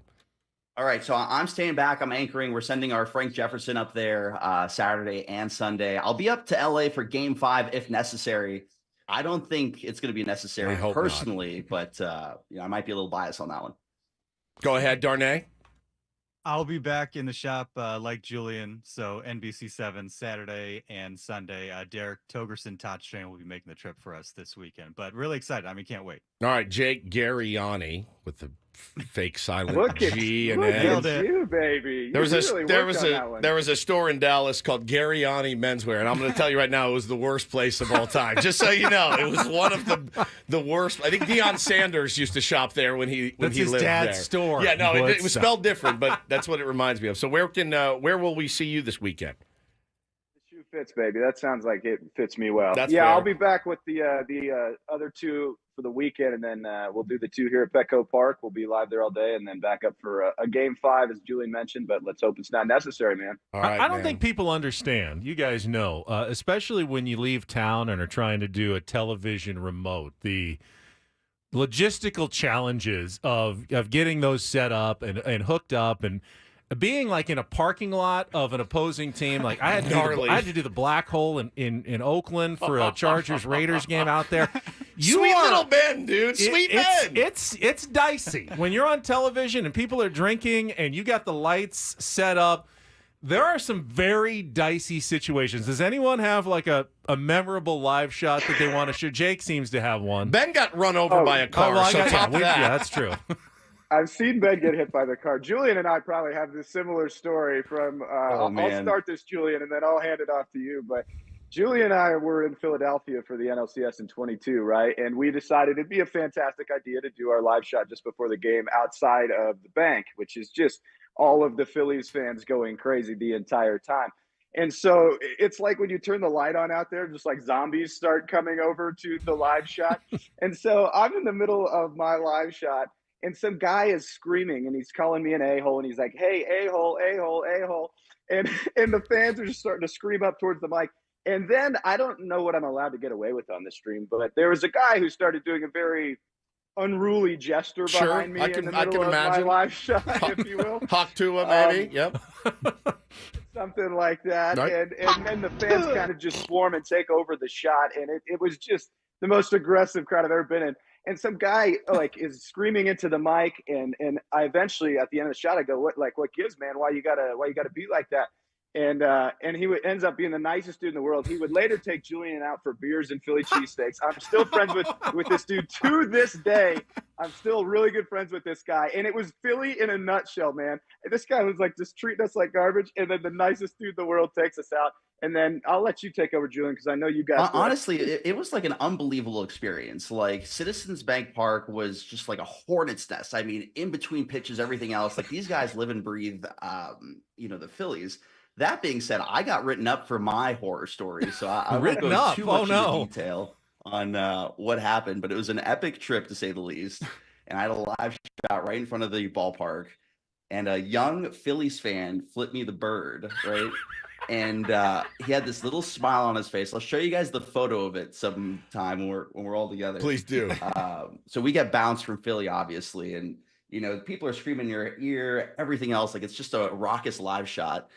So I think it's smart to go to Twitter with this photo of this little kid. Oh, no. And the bird. And I go, thanks for the memories, Philly. not thinking Brilliant that, like, tweet, by the way. Barstool picked it up and like all these other the New York Post wrote about it. Oh, my how God. insensitive I was towards. Oh, my God. Oh, no. Oh no. Well, thanks a So- lot for giving Adam Klug the idea that you can actually write people up for stuff that you put on Twitter, because I'm probably no. not going to make it through the weekend. We are out of time, gentlemen. You guys crushed it. That was was a so blast. much Yeah, fun. that was fun. That was actually really fun. Let's not wait so long to do it again. And listen, if they keep winning, we got to do it for the next series. That's how it goes. Sorry. All right, and doubt. just to remind everybody, for the best coverage in town, tune into ABC 10 News.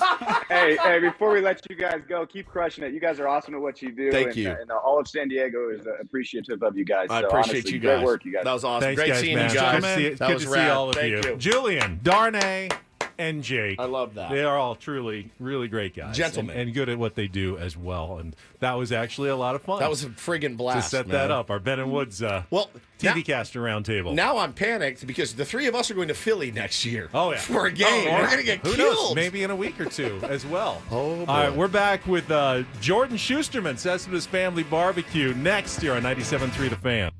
The Padres have had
right, my friends, we are halfway home on a Friday. Ben and Woods, 97.3 The Fan. That was one of the my favorite segments we've ever done. That was such a blast. Thank you again to Jake and Julian and Darnay for joining us. And thank you to Ben, as always, for being a great sport. And I like that you got your plug in there at the end. And they were very effusive in their praise for the elder statesman here of San Diego sports television. On TV, we have the graphics. Well, we have them on our YouTube stream as well, where you have the name, and then we have the identifier below the name. I feel like it's just been Ben Higgins, great sport. Yeah, Ben Higgins, great sport. Great sport. He's just a professional. Oh, you're such a great sport, Ben, for dealing with this and dealing with that and putting up with this and putting up with that. It's true. That was actually a lot of fun. That was a blast, all in the name of good and entertaining radio. That's what we try to provide for you every single day. Paulie Reindl here is the executive producer, Ben Higgins, as I mentioned, and we're joined by our pal Kyle Glazer.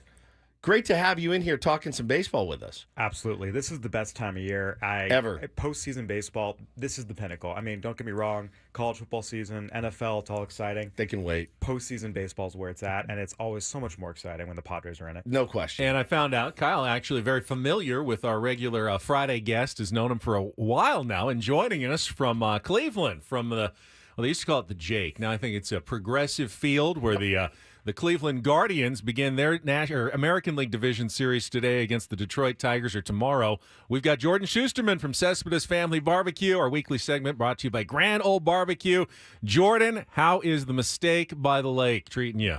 Oh, wow. What an intro. Good morning, friends. Yes, I am staring out over beautiful Progressive Field where in a few hours the Tigers and Guardians will take turns doing their little pre-ALDS workout ahead of what is the first ever matchup between these two teams in the postseason, and the first ever matchup between two AL Central teams in the postseason. Ever? Like that? This is the first time? For this time. First time. We've never seen two AL Central teams play in the postseason since the division was formed in 1994.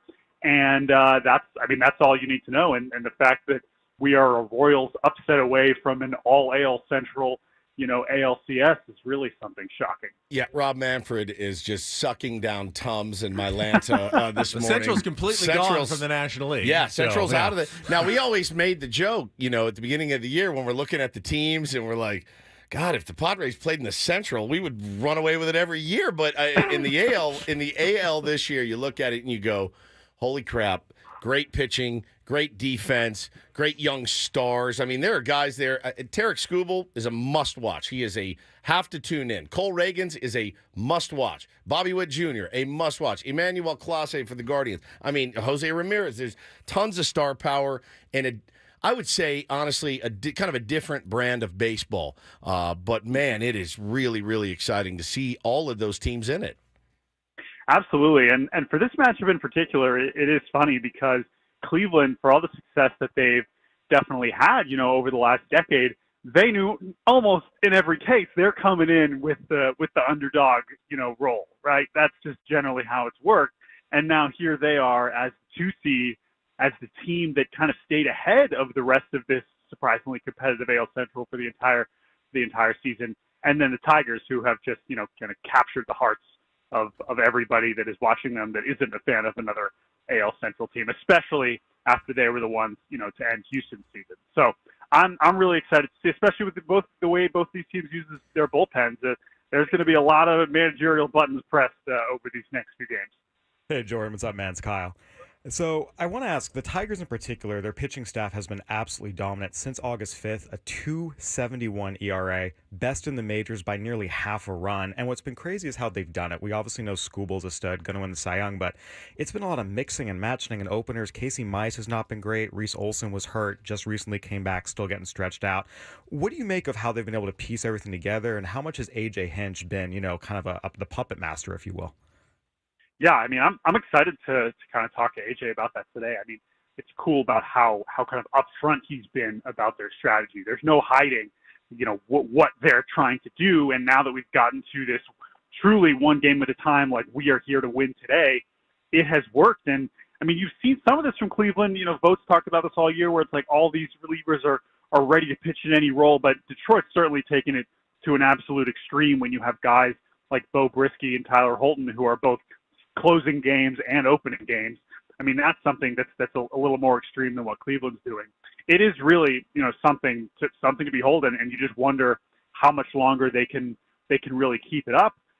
But now you have more off days, you got more rest between these outings, and in theory they can keep this rolling. But I think one of the big keys for this series is, besides Skubal and then Tanner Bybee for Cleveland, who else is going to give either of these teams significant length? Right. I think that's a real X factor.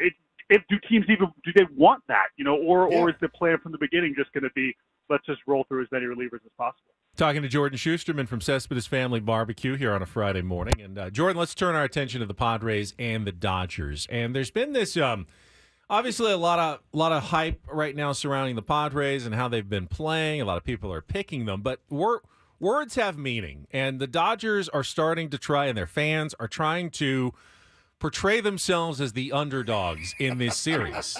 But you can't do that when you're favored in Las Vegas. You're the number one seed. You have better advantage. Odds to win the World Series. You have home field advantage. Words have meaning, and we're pushing back on this notion that the Dodgers are not the favorites in this series. What do you think? Yeah, I think that's pretty reasonable. They did end up with the best record in baseball, and I think it is. And I'm curious your guys' perspective on this. How this is not just the last week or so. Like, there are a lot of people, me included, who have gone on our respective podcasts or written this thing about how much we like this Padres team, regardless of their opponent, and just how complete it looks. So I view it as more of a reflection of the confidence in the Padres as much as trying to treat the Dodgers like an underdog, which, to your point, is just patently absurd, regardless of, maybe some of the faults in the roster that we weren't necessarily expecting when we talked about them at the start of the season.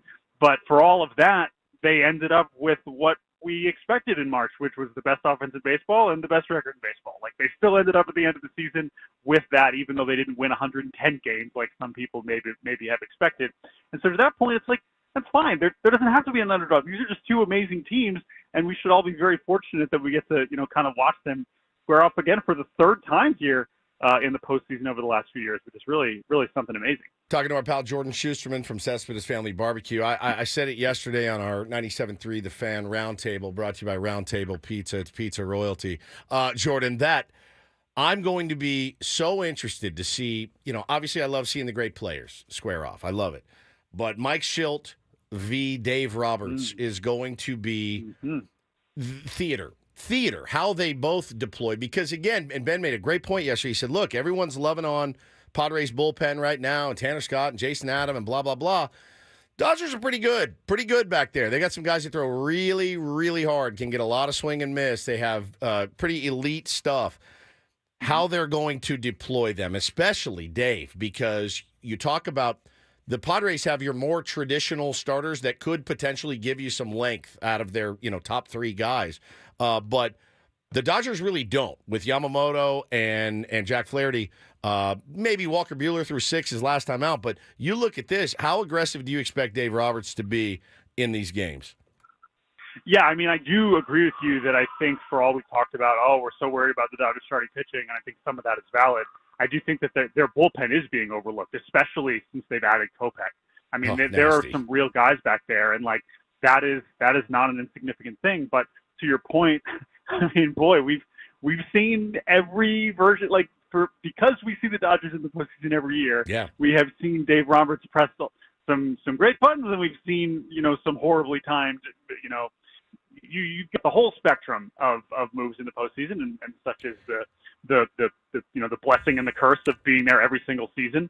So yeah, I totally agree with you. Is how much does he think that these guys can cover versus being willing to turn it over? And then, I mean, with Yamamoto in particular, when you have that factor of, okay, maybe we're only going to be able to use him once in this series compared to maybe the CS, and I know swapping him from game 2 to game 1 maybe has something to do with that. You're absolutely right. I think for both of those, and for San Diego also, when in theory that bullpen is a strength, but so is the starting pitching. You can imagine a scenario we've already seen a few times this postseason where Michael King looks amazing again, and then they pull him after 5, and you're like, what are we doing? That's kind of what postseason baseball is right now, is that that constant back and forth. Yeah, and I mean, that we is saw not exclusive last to night these with managers. Tobias Myers coming out after 5 Sure. innings. And, I mean, Quintana's Sure. pitch count was a little higher, but then they bring in Buto, and he gives up the 2 home runs. This all goes back to Kevin Cash, and I want to get Kyle's perspective on this as well, pulling Blake Snell in the World Series. And you would think that because it didn't work out, everyone would go, we can't do that anymore. No, we're just seeing it more and more and more in the postseason, where starting pitchers are going to go shorter Freddie and shorter Peralta and shorter. used 68 pitches the other day. Go ahead, Jordan.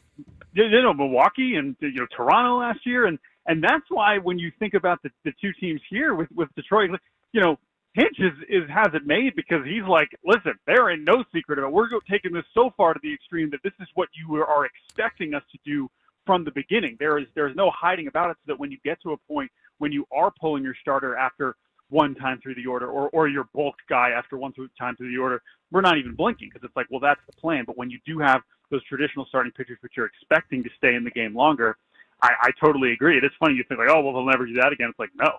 In some ways, teams are just even more empowered to try that strategy, and sometimes it's worked and sometimes it hasn't. And that's the thing. The truth is, a lot of it just comes down to your personnel. You mentioned the Tigers. They kind of have to do it because Casey Mize has not been effective. Reese Olson was hurt. Cutter Montero, who was their second best pitcher down the stretch besides Skubal, they didn't even put him on the wild card roster. But we've seen teams that have the horses that can go deeper and pull them early, and it rarely actually works out. And it's so funny to me. It's people look at the numbers, they get scared a third time through the order, but you have to manage to the situation, to the game. Talk about Blake Snell, that not working. And particularly with the Dodgers, Jordan, I want to get your thoughts on this, because being out here on the West Coast, covering baseball from a national lens out here, I think is a little different perspectives than doing so from the Central like you. I've watched up close as Dave Roberts, who's a fantastic manager, great with connecting with players, understands the media, understands the game and strategy, has really botched his playoff bullpen decisions again and again and again. I think about 2019 Nationals Game 5, bringing in Kershaw and, giving up the homers. Chaser, man. Chases the moment. I think about 2021, bringing Julio Urias in Game 2 against Atlanta on his throw day when they needed their pitchers in bubble wrap because they were so short of starters, and that was a poor decision. I think about 2022, pulling Yency Almonte with a 1-0 count and bringing in Alex Vesia for Jake Cronenworth. I mean, it's just again and again and again. Yes, but when Bruce Bochy does it works, and they win a World Series. And that's the thing. It's like, it's so weird. But I mean, so I'm curious about your perspective, because I think our perspective is, and mine in particular, Dave Roberts, great manager, consistently botches bullpen decisions in the postseason. How do you guys see it?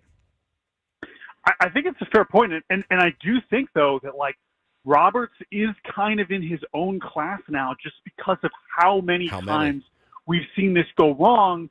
But also, maybe that would be the case for other managers that were in the postseason literally every season. Yeah. So I don't really – now, that doesn't make it any more painful when, all different flavors of these decisions end up backfiring, because to your point, these are all slightly different scenarios, but always feels like it was just slightly the wrong time.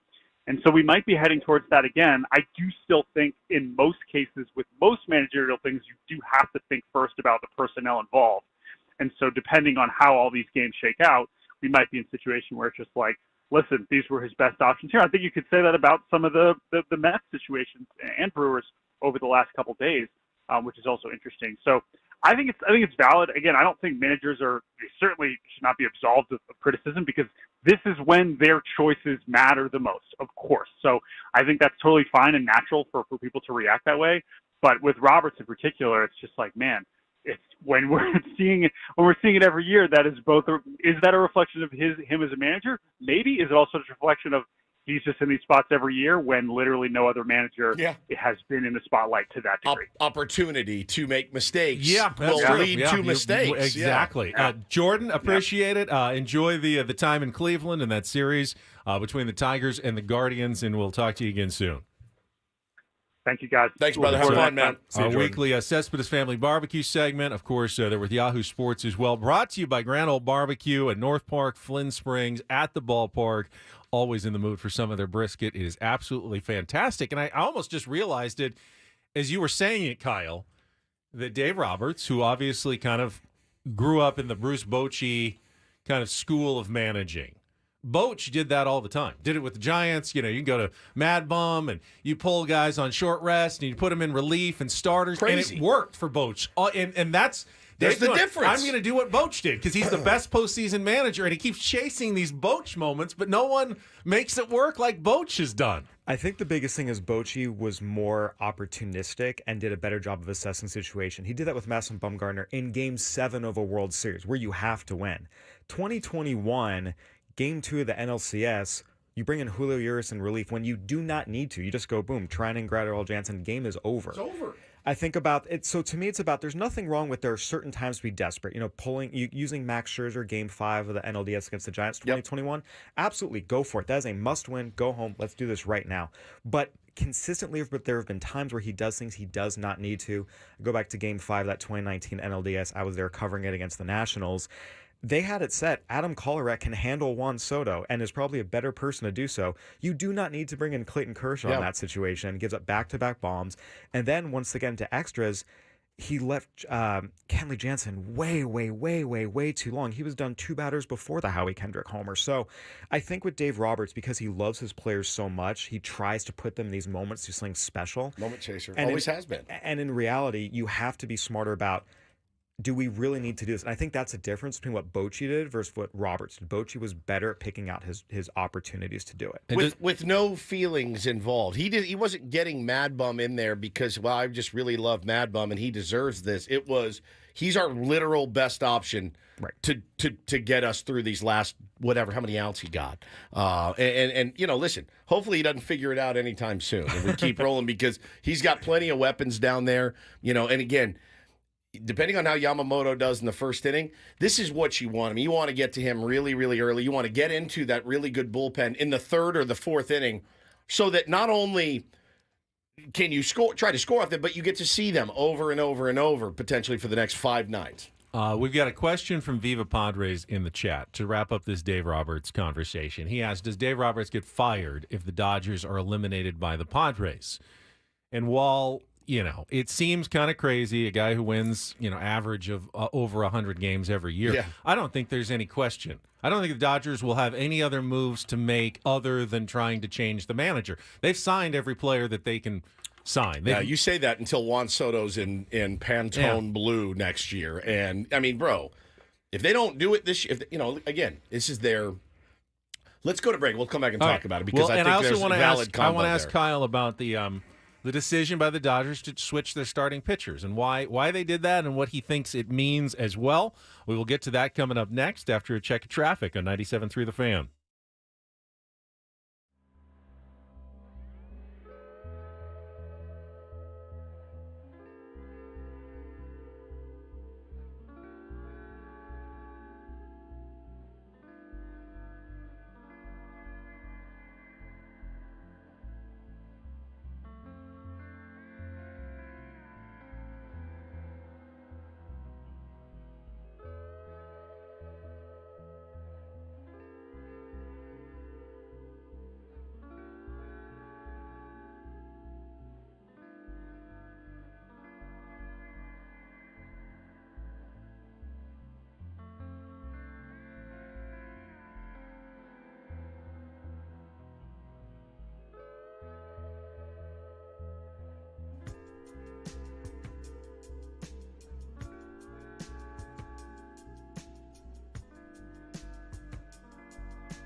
Hamul Casino. Fun above all else.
Hamul Casino.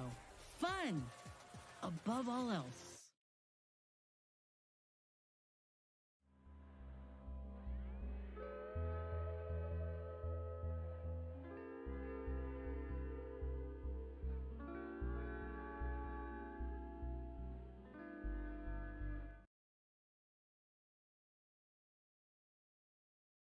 All right, so some different thoughts here on whether Dave Roberts can survive another postseason failure for the Los Angeles Dodgers. And what does that postseason failure mean? I mean, if he beats the Padres and then they lose to... That's a failure. Okay. I mean, I'm going to push back on that. The thing is, the Phillies are the best team in this field. Even though the Dodgers are the 1 seed, Yeah. I think anyone who looks objectively at the roster construction, the Phillies are the better team. I think as long as the Dodgers win this division series, Their World Series. It's Dave Roberts' World Series. He's fine because, here's the thing, the Dodgers know this is not their World Series team. With the state of their starting pitching, True. They understand that. And they say, okay, next year we get Otani back.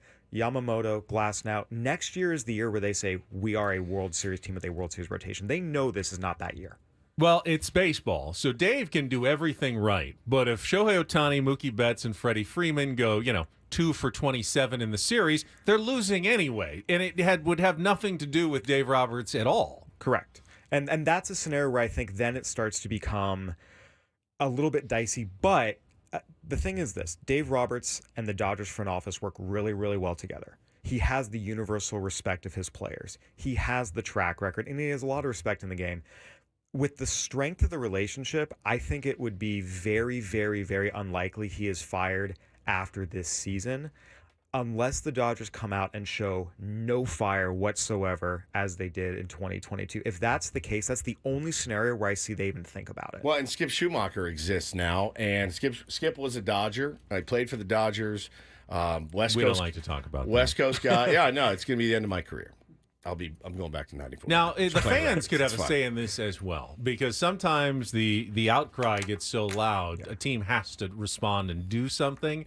I don't know if Dodger fans are going to go that direction. I don't know that Andrew Friedman really They won't be happy. cares. If the Padres beat him again in the playoffs, they will have an unhappy fan base. They will. Yeah, to say the least. They absolutely will. And sometimes you have to appease an unhappy fan base in a way that you may not have necessarily decided on your own, but someone has to be the ritual sacrifice when that happens. I will say, from a financial standpoint, though, the Dodgers know they're going to sell out next year. So it's not like not firing him is going to cause them a financial hit. They're still going to sell it every game. So I think, look. They are printing money right now. Printing money. If Dave Roberts, brings in Yoshinobu Yamamoto in the 6th inning of Game 3 because, it's his throw day for, okay, then we might have to really look at things. But the thing is, he's already kind of done some of that stuff.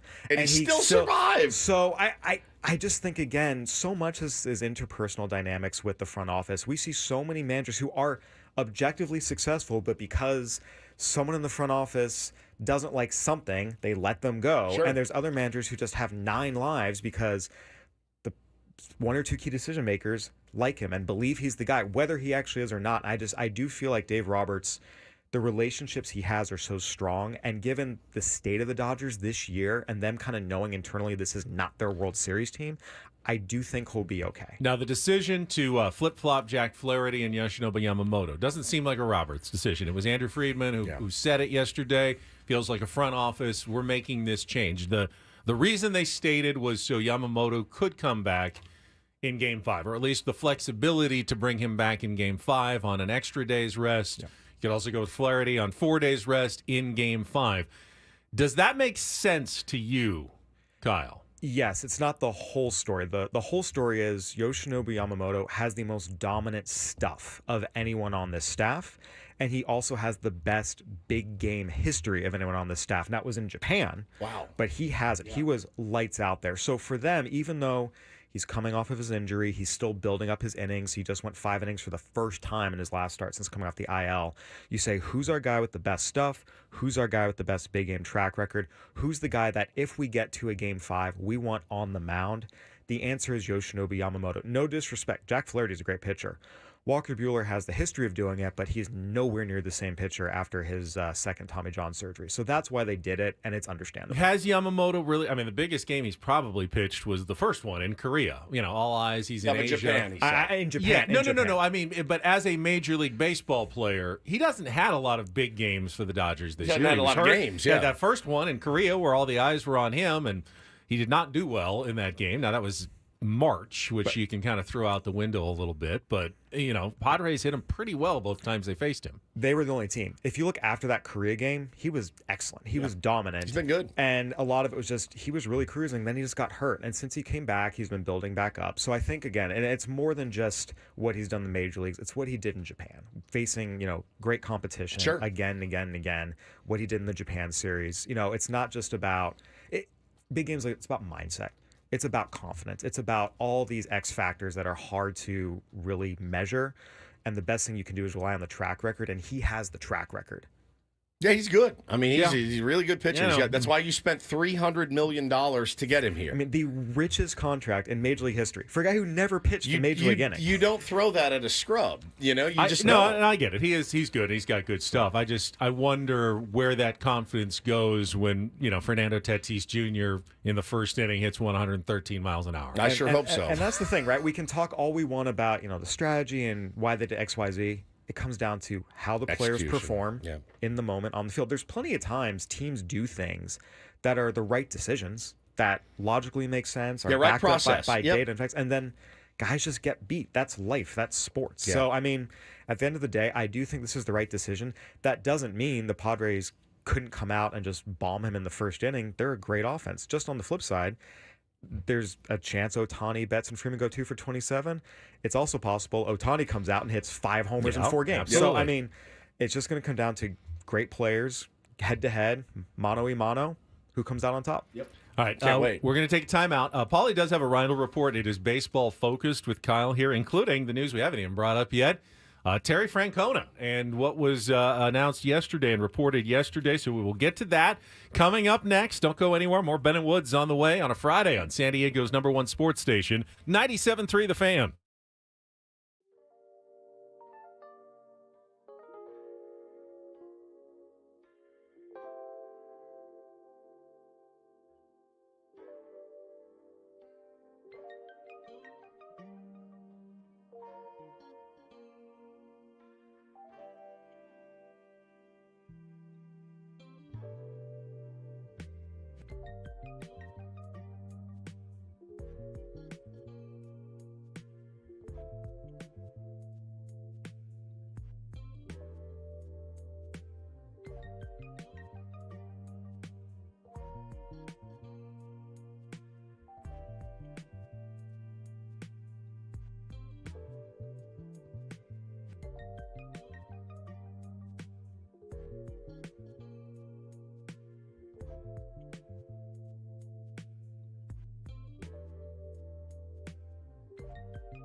Now we got a full house. I mean, we've got Kyle Glazier in studio from Baseball America. We had all the TV anchors in earlier. We had Jordan Schusterman on, and still coming up, top of the hour, Friar Friday, the tall drink of water. Yeah. Bob Scanlan is going to be on the program as well. And don't forget to come out to AleSmith tomorrow in Miramar. Got a very special Ben & Wood show, 2:30 to 4:30, getting you ready for the playoffs. AleSmith 394 Pale Ale, the official rally pint of the playoffs. You can watch all of the postseason action at AleSmith at the tasting room in Miramar with game day specials on 394 and more. They're going to have the audio up. They're going to have the giant TV, the huge like 74-incher that they just put in, and all their other TVs showing the game as well. It's an official like spot to watch. Tomorrow, though, 2:30 to 4:30, Ben & Woods, AleSmith in Miramar. All right, Paulie's got a Reindl report, some headlines coming up for us right after this check of traffic on 97.3 The Fan. From the 97.3 The Fan Traffic Center, here's Kelly Danick. Traffic is sponsored by AleSmith 394 Pale Ale. Still clearing an accident in North County, northbound side of 15 before Valley Parkway. A couple vehicles involved. They're over to the right shoulder. Stalled car on South 5 Coastline past Tamarack. It's partially in a slow lane. Also getting reports of a possible fire starting up near the Pershing on-ramp to northbound 5. AleSmith 394 Pale Ale, the official rally pint of the playoffs. Watch all of San Diego postseason action at the AleSmith Tasting Room in Miramar with game day specials on 394 and more. Root for the home team with other fans while enjoying the game with sound. Don't miss out.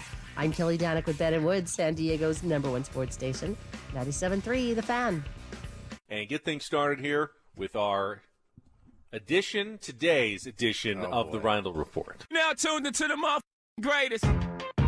Welcome to the Reindl Report with Paul Reindl. Hi, Paul. All right. 2 stories from the world of sports that we haven't gotten to yet. We'll start off in Major League Baseball. And 1 story that you didn't know you needed. Are you laughing, biatch? It's the Reindl Report Hey, Paul, how you doing? Okay, how are you? on 97.3 The Fan. Are you ready to bless the mood? I need some help, please. That was good. Can I get a yeah? Oh, yeah. All right. All right. Gentlemen, good morning. Happy Friday. Good morning. Extra gentlemen. Kyle, thanks for being here. Appreciate it. Of course, of course. All right, got a couple of baseball stories. We haven't even discussed it at all this morning. I was a little bit surprised it stayed on the board this long, but Terry Francona coming back to manage the Cincinnati Reds. They announced a 3-year contract yesterday, and I love Tito. He's greatest, such man. a good manager, Greatest. such a good human being, but I was so surprised because I thought he was like done. They did pull the Urban Meyer. The Bruce Bochy. Not a bit. He was he was ill. He was out. He missed so many games for the Guardians because he he just was said, ill. I can't do this anymore. I cannot do it. Sometimes just take a reset and Yeah. look. This game is addicting. Once it has its claws in you, You're it's- done. That you want to keep going. So I Well, mean, it's This not is a a shocker. coup for the Reds, though. I think so. This is Yeah, a coup. I yeah. think so. And I wondered how Reds fans felt about it because, there's always the tendency to, hey, let's get younger and let's modernize and this and that. And I thought they made some really interesting moves last offseason, bringing some good guys in, and they've got a good core of young players. And I think Tito with that group of with Ellie De La Cruz, are you kidding me, dude? Like, I think that guy's gonna do some special stuff. But it's the old Buster Posey thing too. I'm retiring to spend more time with my family, and then you go spend more time with your family, and you're like, I need another job. Get me out of here. I'll do whatever I need to do. I think, and Kyle, you tell me if you agree. I think David Bell got a little bit David Ross as well. Yeah. Not a bad Maybe. manager, but they had someone that they realized they could get, and then they decided, all right, you're out the door because we got something better we can steal. You here. think they knew they had a shot I at think Tito? for the fact that they've announced it this Wow. quickly, they absolutely knew they were hiring Terry Francona when they fired David Bell last week. I think really he got Rick Renteria. It happened to Rick twice with absolutely. both Chicago times. I think this is something where, like you said, Wizzy, the Reds have a really good, talented group of young players that they're just trying to get to that next level. And Tito is the manager who can do that. He can help these guys get to that next level, play more cohesively, and ultimately become a postseason team. The talent base is there. Now they've just got to mature and grow in the game. Bro, I'd let Tito raise my kids. I mean, that's just a guy you trust, like, immediately. And every guy that's ever played from, maybe except for Trevor Bauer, would say, this is the guy. This is the guy. I mean, he is beyond revered. A lot of time in Ohio now, though. Yeah, I was going to say, is that a rivalry, Cleveland and Cincinnati? I mean, Guardians fans are not happy. Not being in the They're not same happy. league, but in the same state, I'd imagine there's some feelings going on there. Yeah. Yeah, no, Guys- like you said, it's like, oh, hey, I'm done dating, and then they go date someone else a year later. It's not the best feeling. That's exactly right. I mean, you walk away, hey, guys, I'm quitting radio. I can't do it anymore. And then it's me and Hillary in the morning, in the afternoons on 91X. You guys would be pretty hot at me after 6 months or whatever. But, yeah, man, it just I'm happy for him, and he's a really, really good manager and a great person. All right, so we were talking about Yamamoto most of the morning, the pitching change that the Dodgers announced for Game 1 of the NLDS. Yep.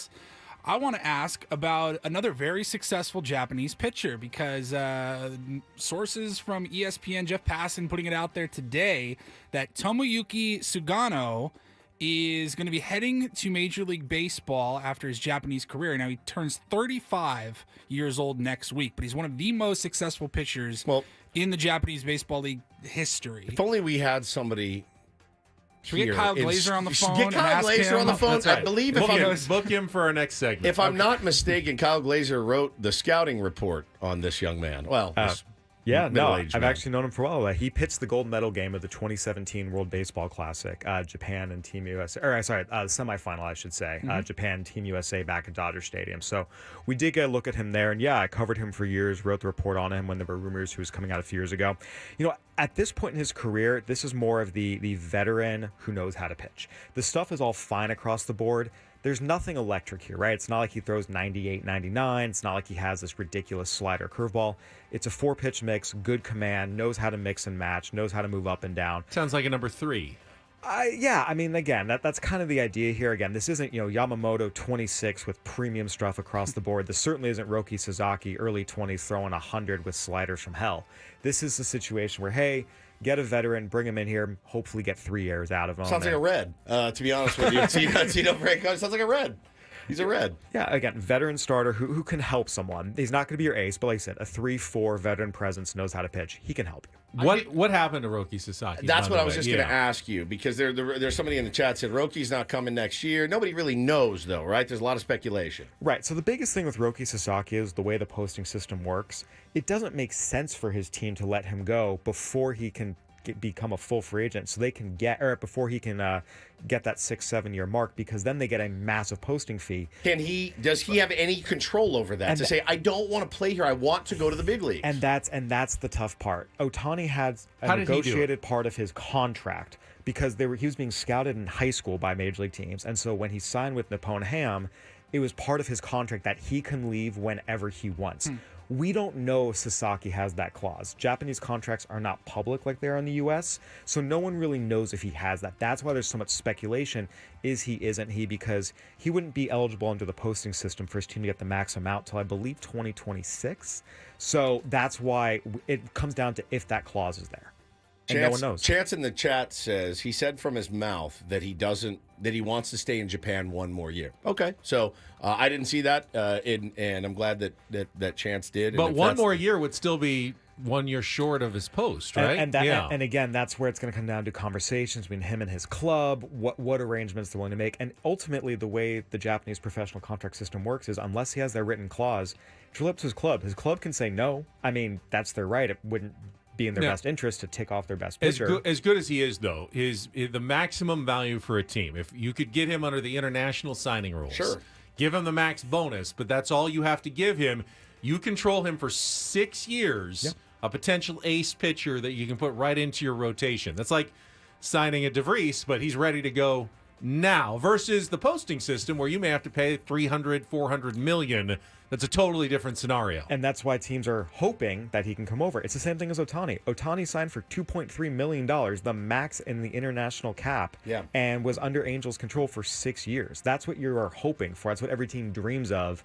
It's just going to come down to, again, will Sasaki's team, does he have that clause in his contract where he can come out and do that? By the way, if there was a DH in the National League, he would have been He a would have Padre, been here, man. and Yeah, not an Angel, at the time. and maybe still a Padre today. All you purists out there, you just Ben was one 6 years ago. I like pitchers hitting. I think that's the only thing that really stopped fault. him from signing with This the is all Padres. your fault. I really do.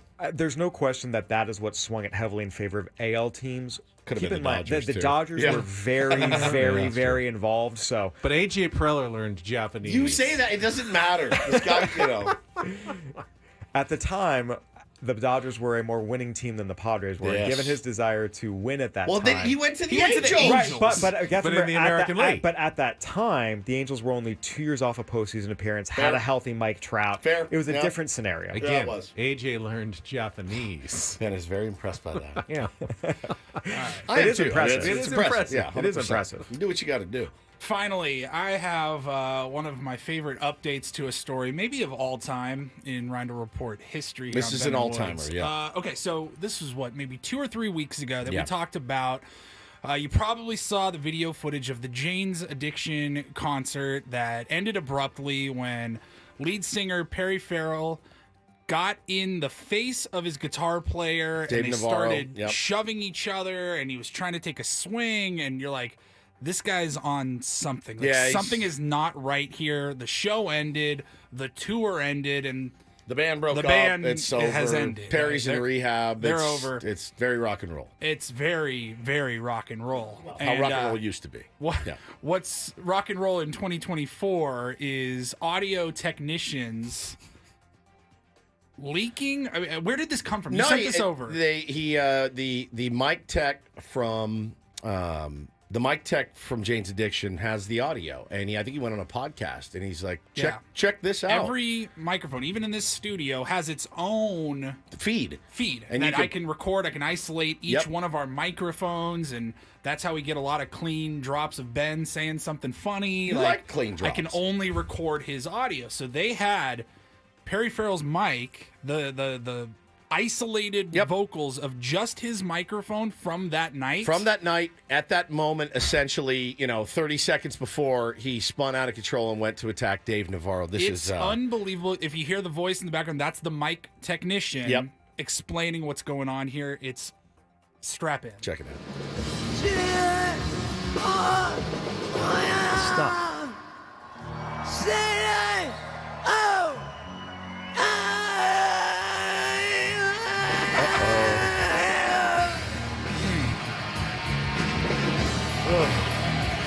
These mother.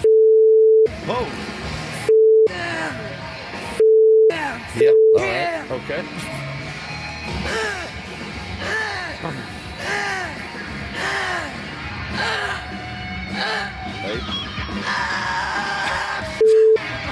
That's when he hits Dave, pushes Dave. Thank you, everybody. Hole punch. And that's when they start fighting, yeah. and he gets dragged off the stage. Wow. You hear those sounds coming from like a stall in the restroom. You want to call? Who does number 2 You might want to call someone to.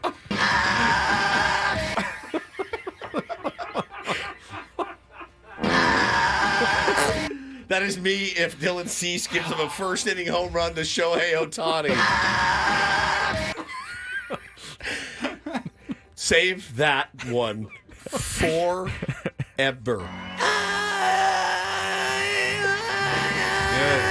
That one. That's the one I want. Oh my God, Dylan Cease just walked the bases loaded.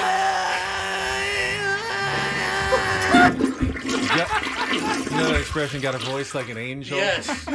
Oh, God, I'm crying right now. I feel like that dispels the notion that you have to actually be able to sing To be a singer. 100%, man. I remember God the first bless. the first isolated vocals segment or bit that we ever did on Ben and Woods was Chris Cornell, Black Hole Sun. that was It's amazing. amazing. It's It'll like incredible. bring tears to your eyes. Yes. It's unbelievable. Chills, like your hair on your arm stands up. And then you hear these isolated vocals.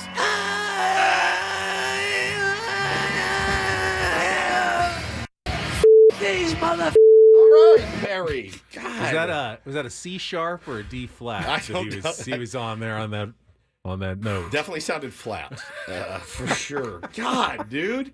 That's and then, brutal. oh man, the bass player. We're having fun. I would like to say, Yeah, I'm very glad he's getting the help. Me and you, absolutely. Me and you both, dude. I mean, I love Jane's Addiction so much, and that's really tough to see. But man, you know, the bass player for Porno for Pyros, which was his side band, came out recently. He goes, Perry Farrell is literally the worst human being on the planet. And I'm like, I'm reading this stuff going, oh, God. And so, you know, good. Hopefully he's in rehab, getting treatment, gets the help he needs. But, yeah, that was a pretty tough one to listen to this morning. Whew. Paulie, thank you very much. This segment of Ben and Woods brought to you by Buffalo Wild Wings. Buffalo Wild Wings is football, and B-Dubs is kicking off football season with 2 limited-time sauces. Try their new Buffalo Bacon Sauce for bold notes of smoky bacon, or get the fan-favorite hot barbecue before it's gone. Try them at your local B-Dubs, or order now for takeout and delivery with Buffalo Wild Wings. Go! Scan can put down some wings. Scan can put down a lot, actually. You see, he's very tall. He's very thin. That man eats. But that man, you wouldn't believe. You don't know this about Scan? Is that a thing? Oh my! I didn't know gracious. that. He's like Joey Chestnut. Yeah. Scan, I had no idea. Scan can put it down, like pregame, during game, post game. Scan's got the metabolism of a canary. Wow. He works out hard though. I mean, he earns his meals. I had no idea. Yeah, absolutely. I didn't know he was a big eater. Oh, yeah. I'm a big eater. Big, more of an eater. More of an eater, he is. All right, Scanlan next on a Friar Friday on the Fan.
It's a full house Friday here on Ben and Woods. It's Friar Friday as well. We've got Kyle Glaser in studio from Baseball America, and we've got our managers report later today. Mike Schilt, I believe, is going to join Chris and Gwen later on this afternoon. But right now on our Friar Friday, and it's been much too long since we've had a chance to chat with Padres dugout reporter for Padres.tv, and one of our favorite big right-handers, Bob Scanlan, is joining the program here on 97.3 The Fan. Scan, happy postseason, happy division series to you. Yeah, thanks. Happy postseason to you guys as well. I know you guys are having fun with it. We are having a blast with it, Scan. I just learned something about you. I guess I did not know. Ben and Paul were just praising your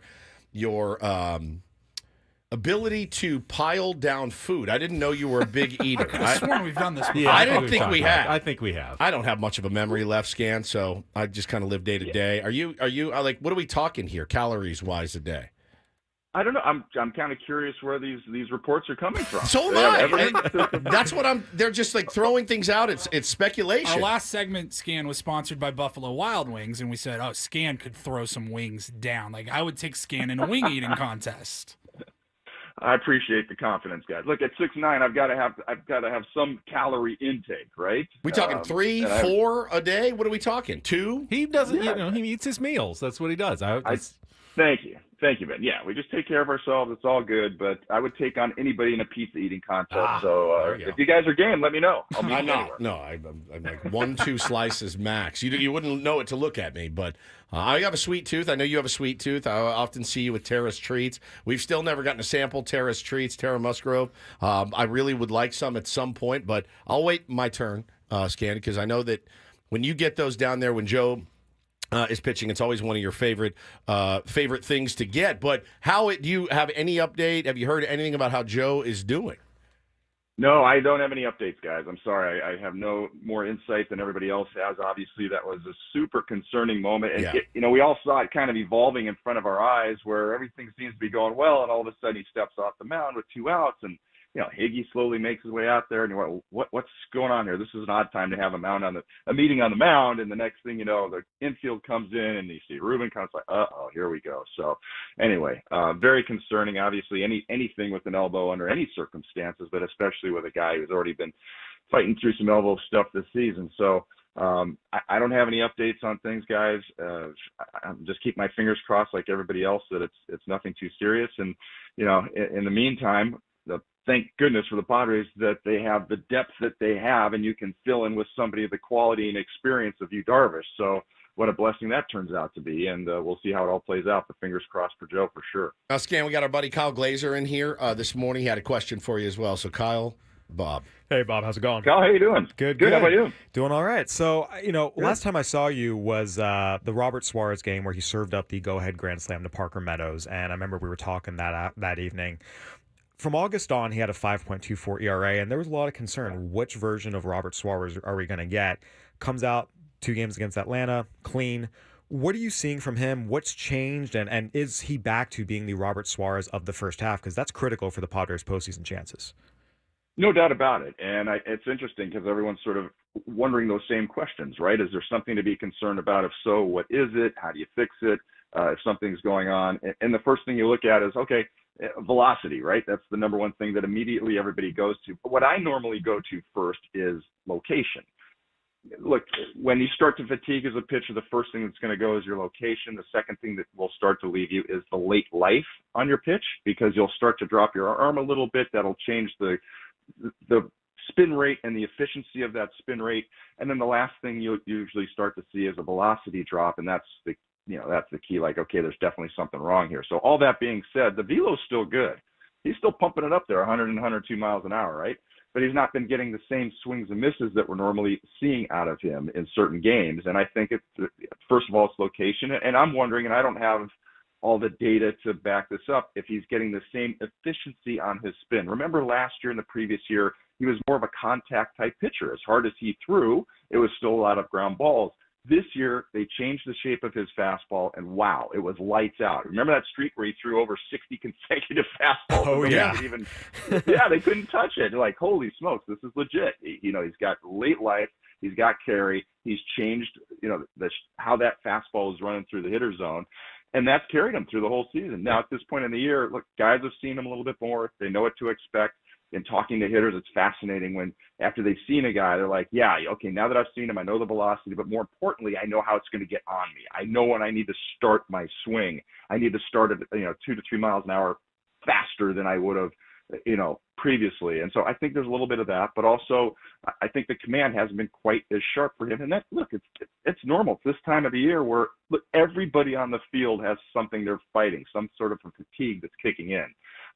But I'm not worried about him in that he still has the velocity. We saw the other day, to your point, Kyle, shut down the Braves 1-2-3, look sharp doing it.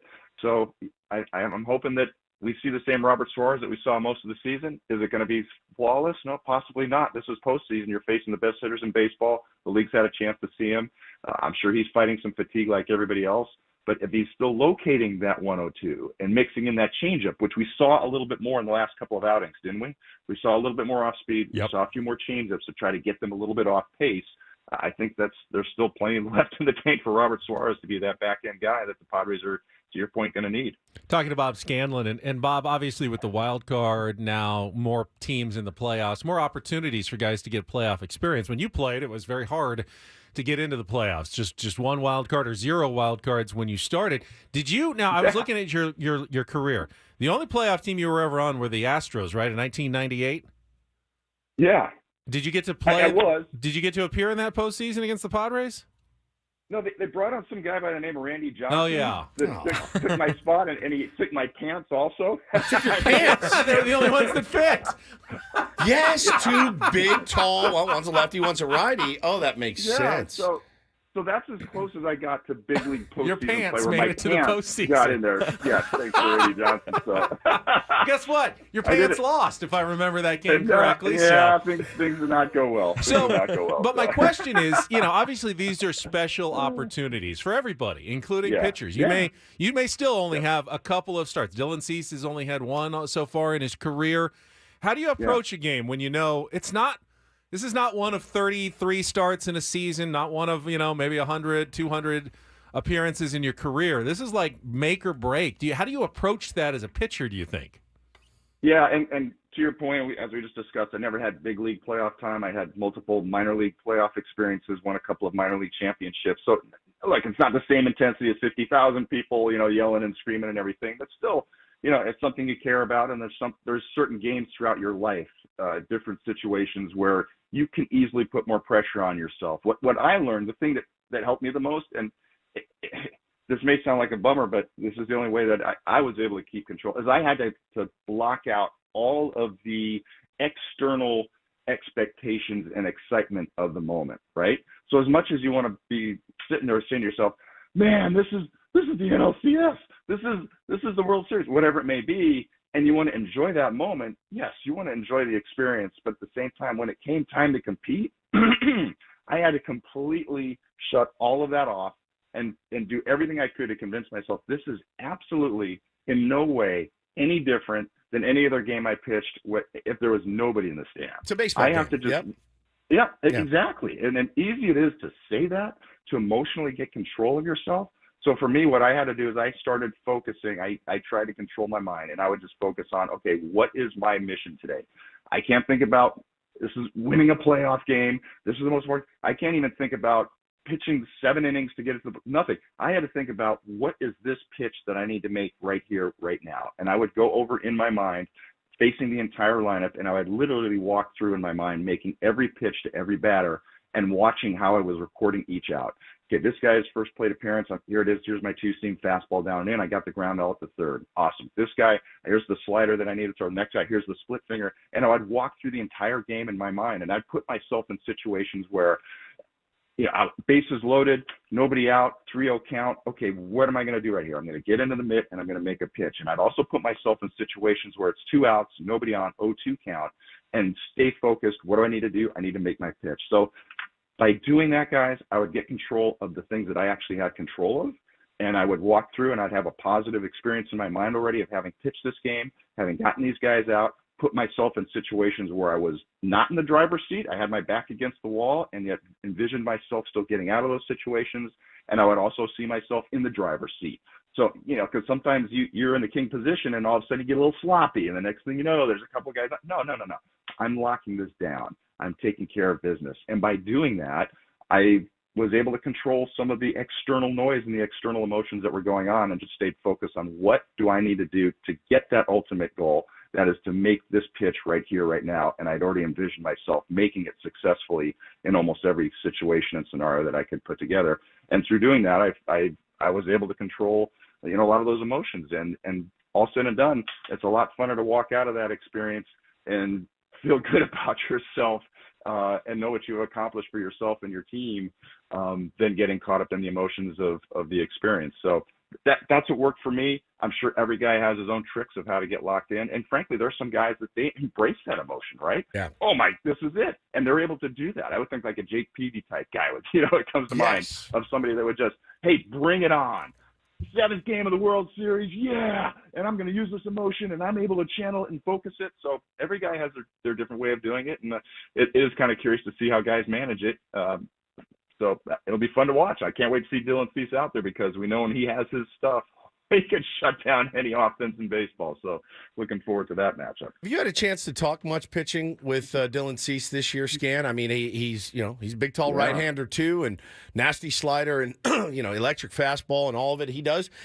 It, you see the frustration on Dylan with himself when he is not locating. Have you had a chance to talk to him about how good he is and how good he can be? Those moments where he takes his hat off, he runs his fingers through his hands, and he does a 360. Yes.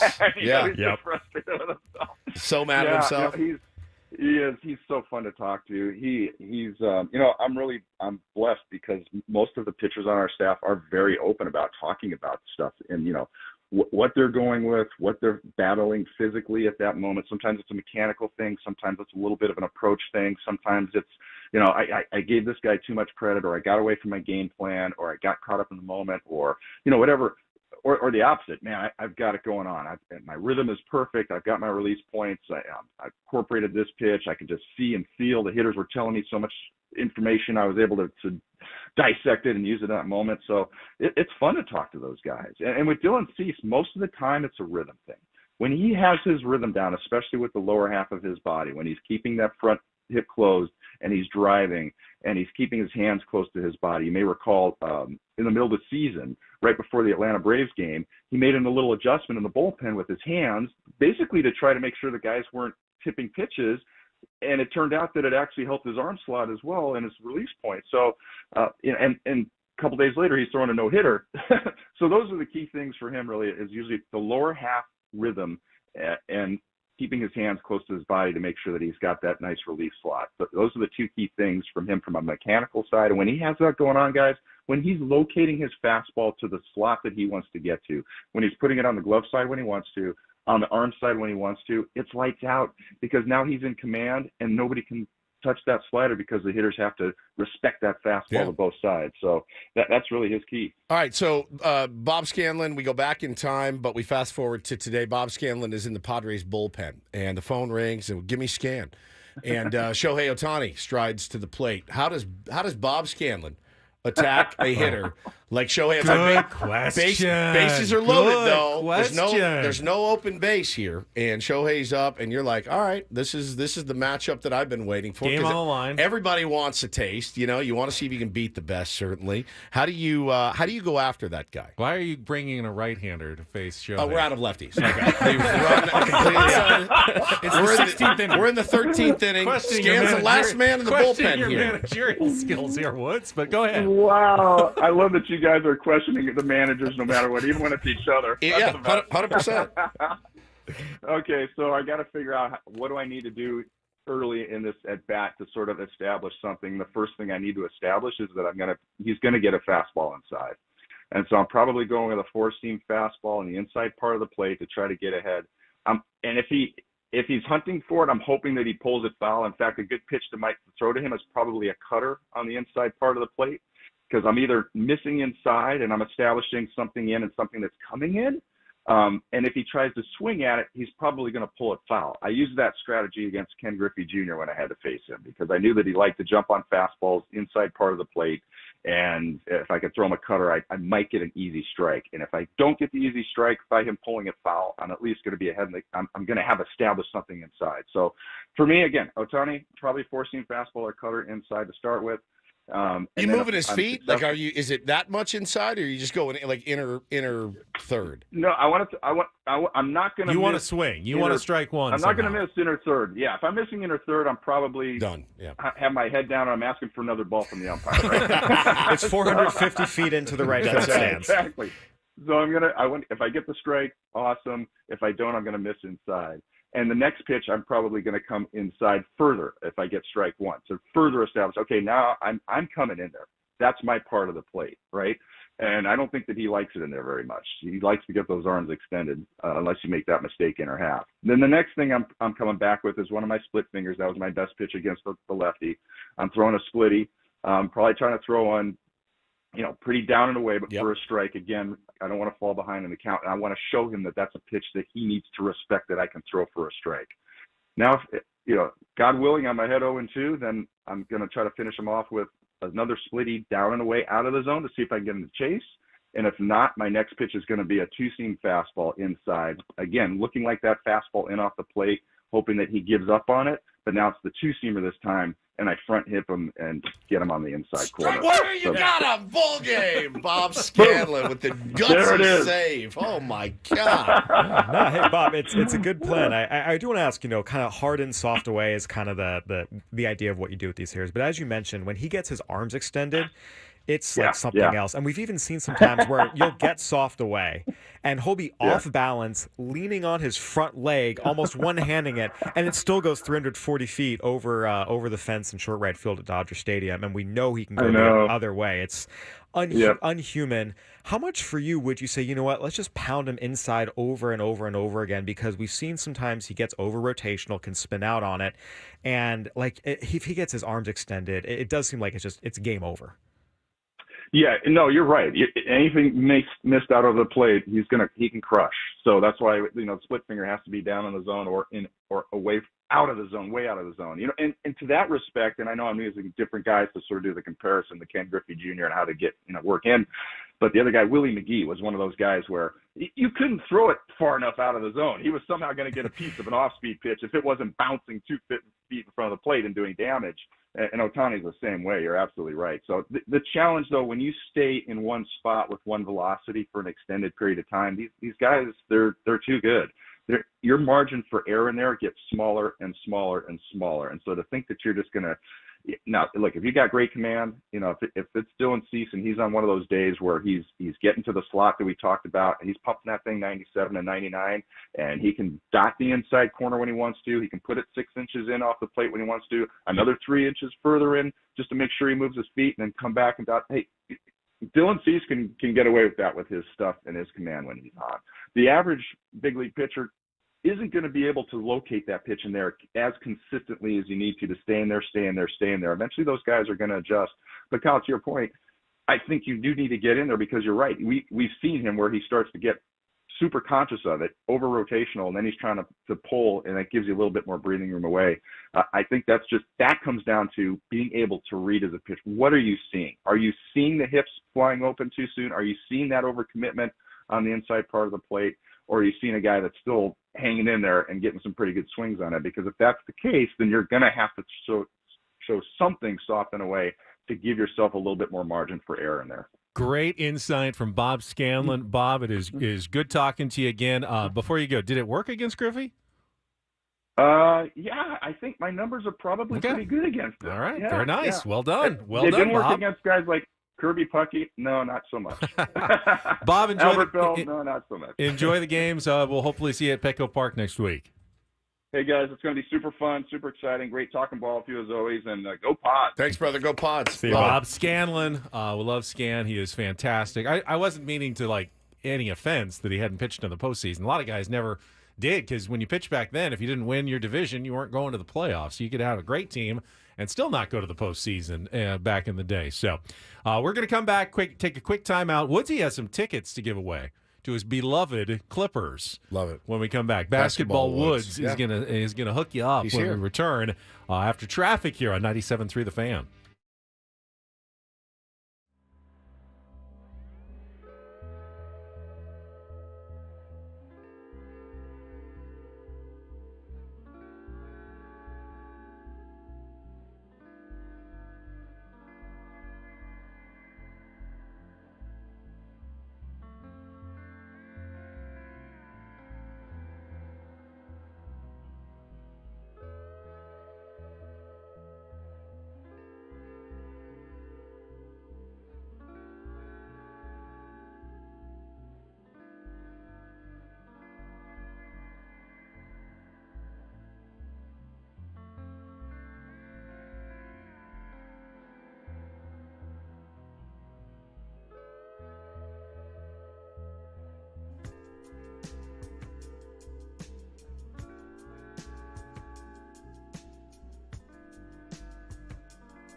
Hamul Casino.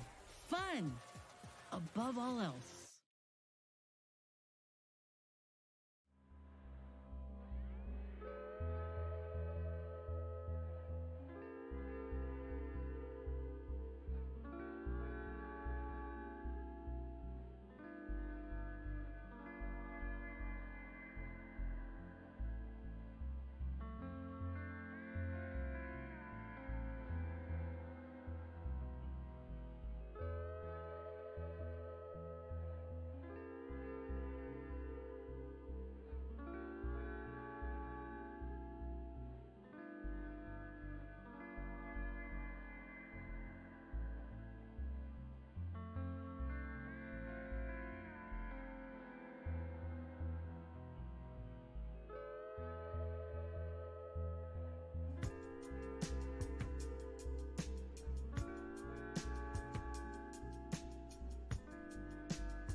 All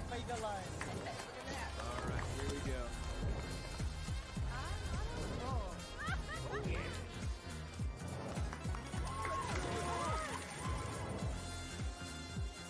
Black 17 on. That is my number. All right, hit me. Hamul Casino. Fun above all else.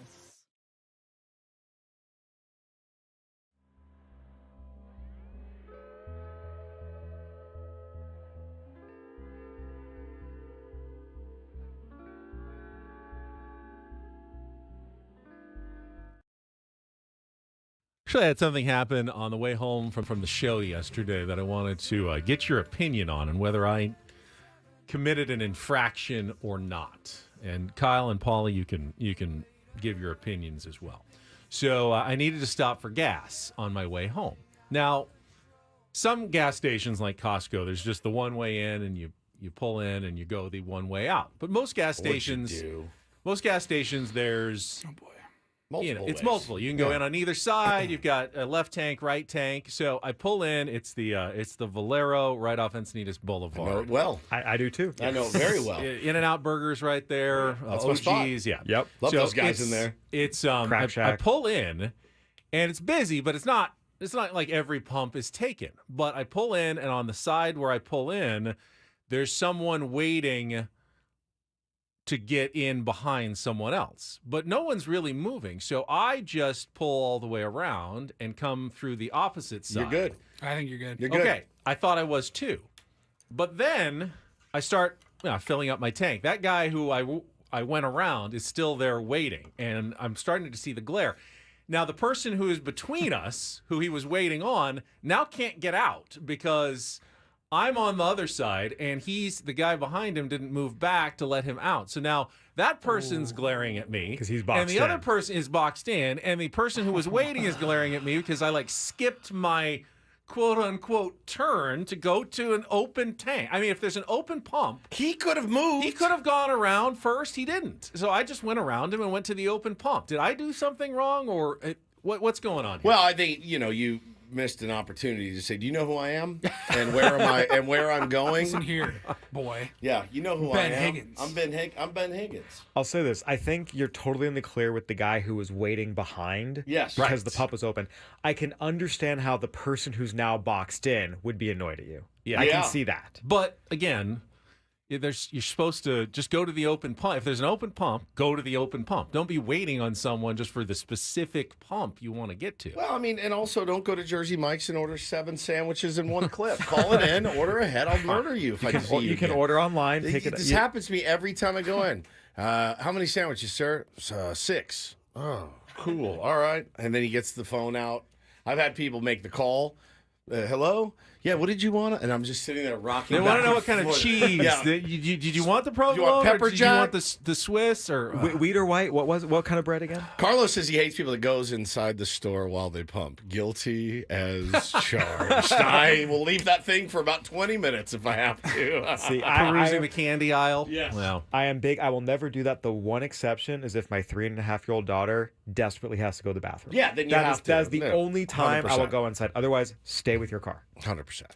I think you're fine. I think you're in the clear, buddy. all right, Woods, you ready to give away some Clippers tickets? Yeah. Your beloved Clippers are coming to the new Front Wave Arena. Their very first basketball game, is going to be next week on Tuesday, October 8th.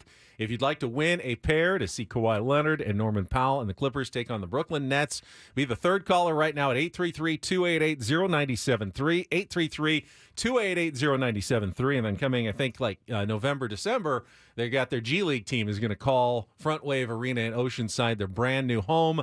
Check out they got some suites and club areas and local food and everything at Front Wave Arena. I'm looking forward to checking it out myself. Yeah, little Bo and Taylor are going to be very happy. It's because as far as they know, that's as high as you can go right there. The G League, they don't know better than to know it's not NBA. It's an NBA farm club, so they're going to be really excited. tall athletes in NBA uniforms Playing basketball, which they both just adore. So I've actually gotten much better playing against them. I've really sharpened my Your game. Yeah, honed your skills. Yeah, it's like a 6 or no, it's like an 8-foot rim. Tuned your game against a couple of little kids. I've really I've gotten my shots gotten much better. But if I had to shoot on a 10-foot, no. Are you dunking on an 8-foot rim? I like you wouldn't believe. That was a Wednesday night. One of the Tier 1 basketball guys was up in the loft. He said, "Woodsy, come when on. are we going to get you out there?" And Never. you're like, not a There's chance. it's all the running and everything. Forget it. All right, we've got one segment Open left. invite. Kyle Anytime. Glazier from Yes. Baseball America has come armed with some info on this Padres Dodgers I like series. it. And you know, when Kyle's got info, it's going to be probably pretty good info. So we're going to let him kind of lead the preview discussion of the series in our final segment when we come back. Hold on. I had a buddy text me earlier when you were doing all of Dave Roberts' mistakes in October. He goes, shut your mouth. Stop talking. Just let Kyle continue to go through all the Dave Roberts bullpen mistakes. But we're going to do a little bit of a deep dive on this upcoming series. And then we'll get out of your hair for the day. Next on 97.3 The Fan.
Now we're going to take a closer look here at the series between the Padres and the Dodgers with Kyle Glazer from Baseball America in our final segment of Ben and Woods. Don't forget, you can join us tomorrow as well.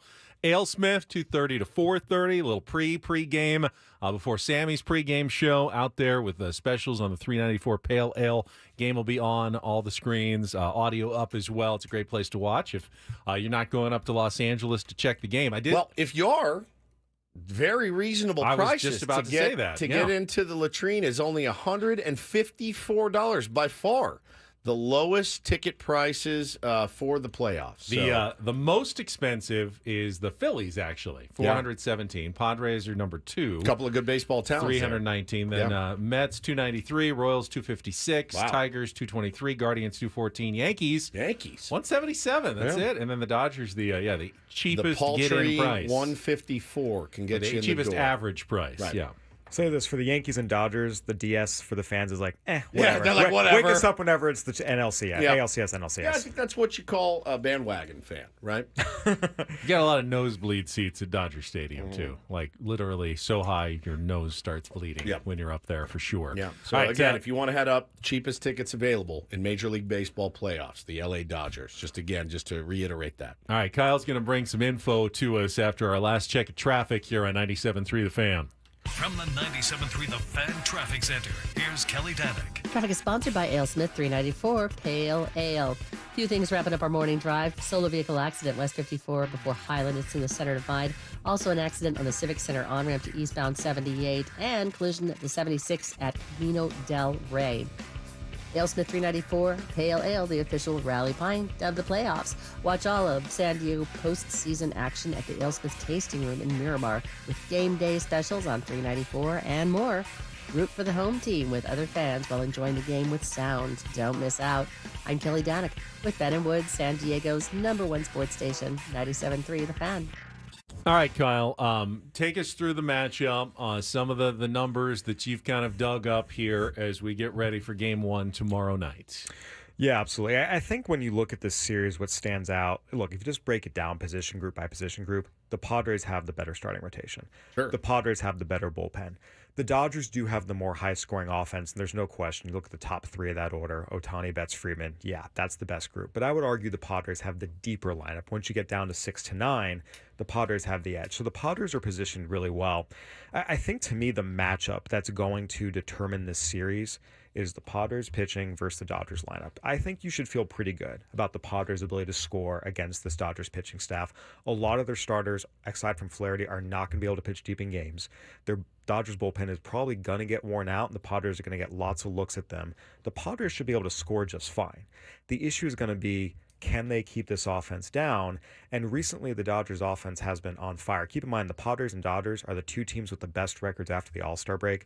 Dodgers, again, highest scoring offense. Talk about those top 3, but you have Muncy, you have Hernandez, you have so many guys that can go yard at any time. It's going to be, do the Padres win these games, say 5-3, or do they lose them 7-5? You should feel pretty good about the Padres being able to score on this pitching staff.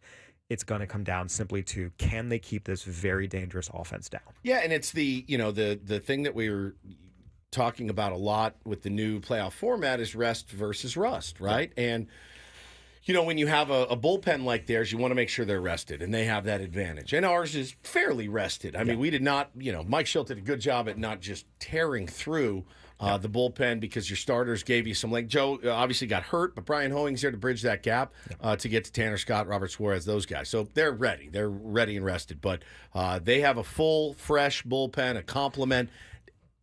They did the workout yesterday. Freddie Freeman was actually swinging it in there. They did have Max Muncy over taking ground balls at first base, which begs the question, if Freddie is out, Max can slide over and play the position, but that means Freddie's not hitting because Shohei Otani is the DH only. Correct, and that's something that's absolutely going to need to be watched here. Not to mention, defensively, Max Muncy's gotten better at third base, but he's still not great there, so you kind of almost want him over there at third base because that gives you an opportunity. I think back to 2022, Great point. That big inning started with, there was a ground ball he should have had. No doubt. He didn't get. So I think that's going to be something to watch.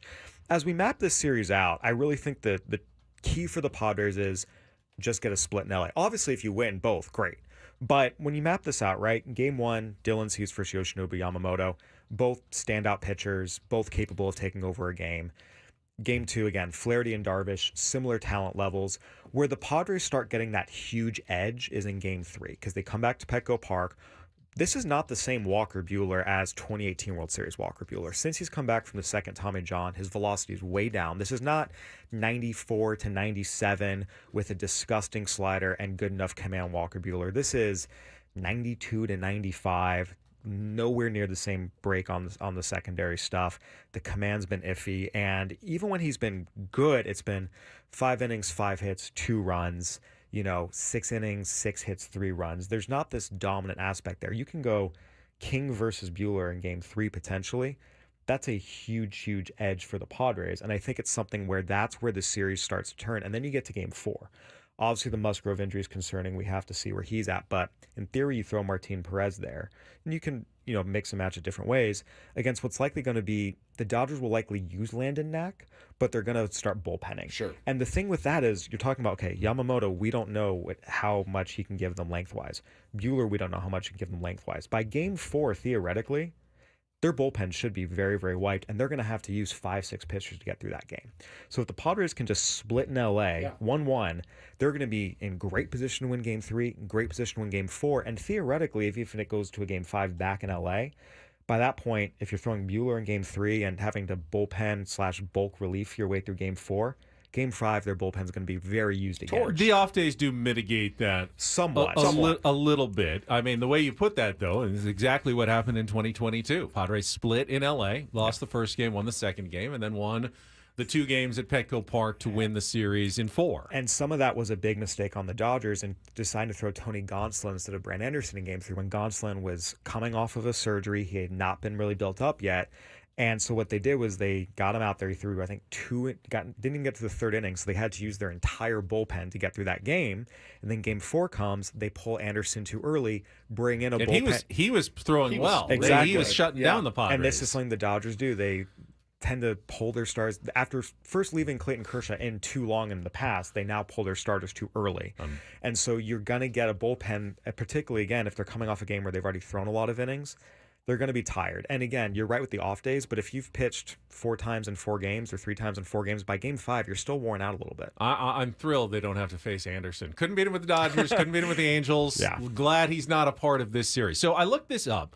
I saw this stat a couple of weeks ago, and I don't have the exact updated figures, but you remember the Padres' magic number, scoring 4, had the best record in baseball when scoring at least 4 runs. But I wondered, does that apply against a Dodgers offense that can easily put up 7 or 8 runs? So I looked it up. We know the season series, Padres won 8 and they lost 5.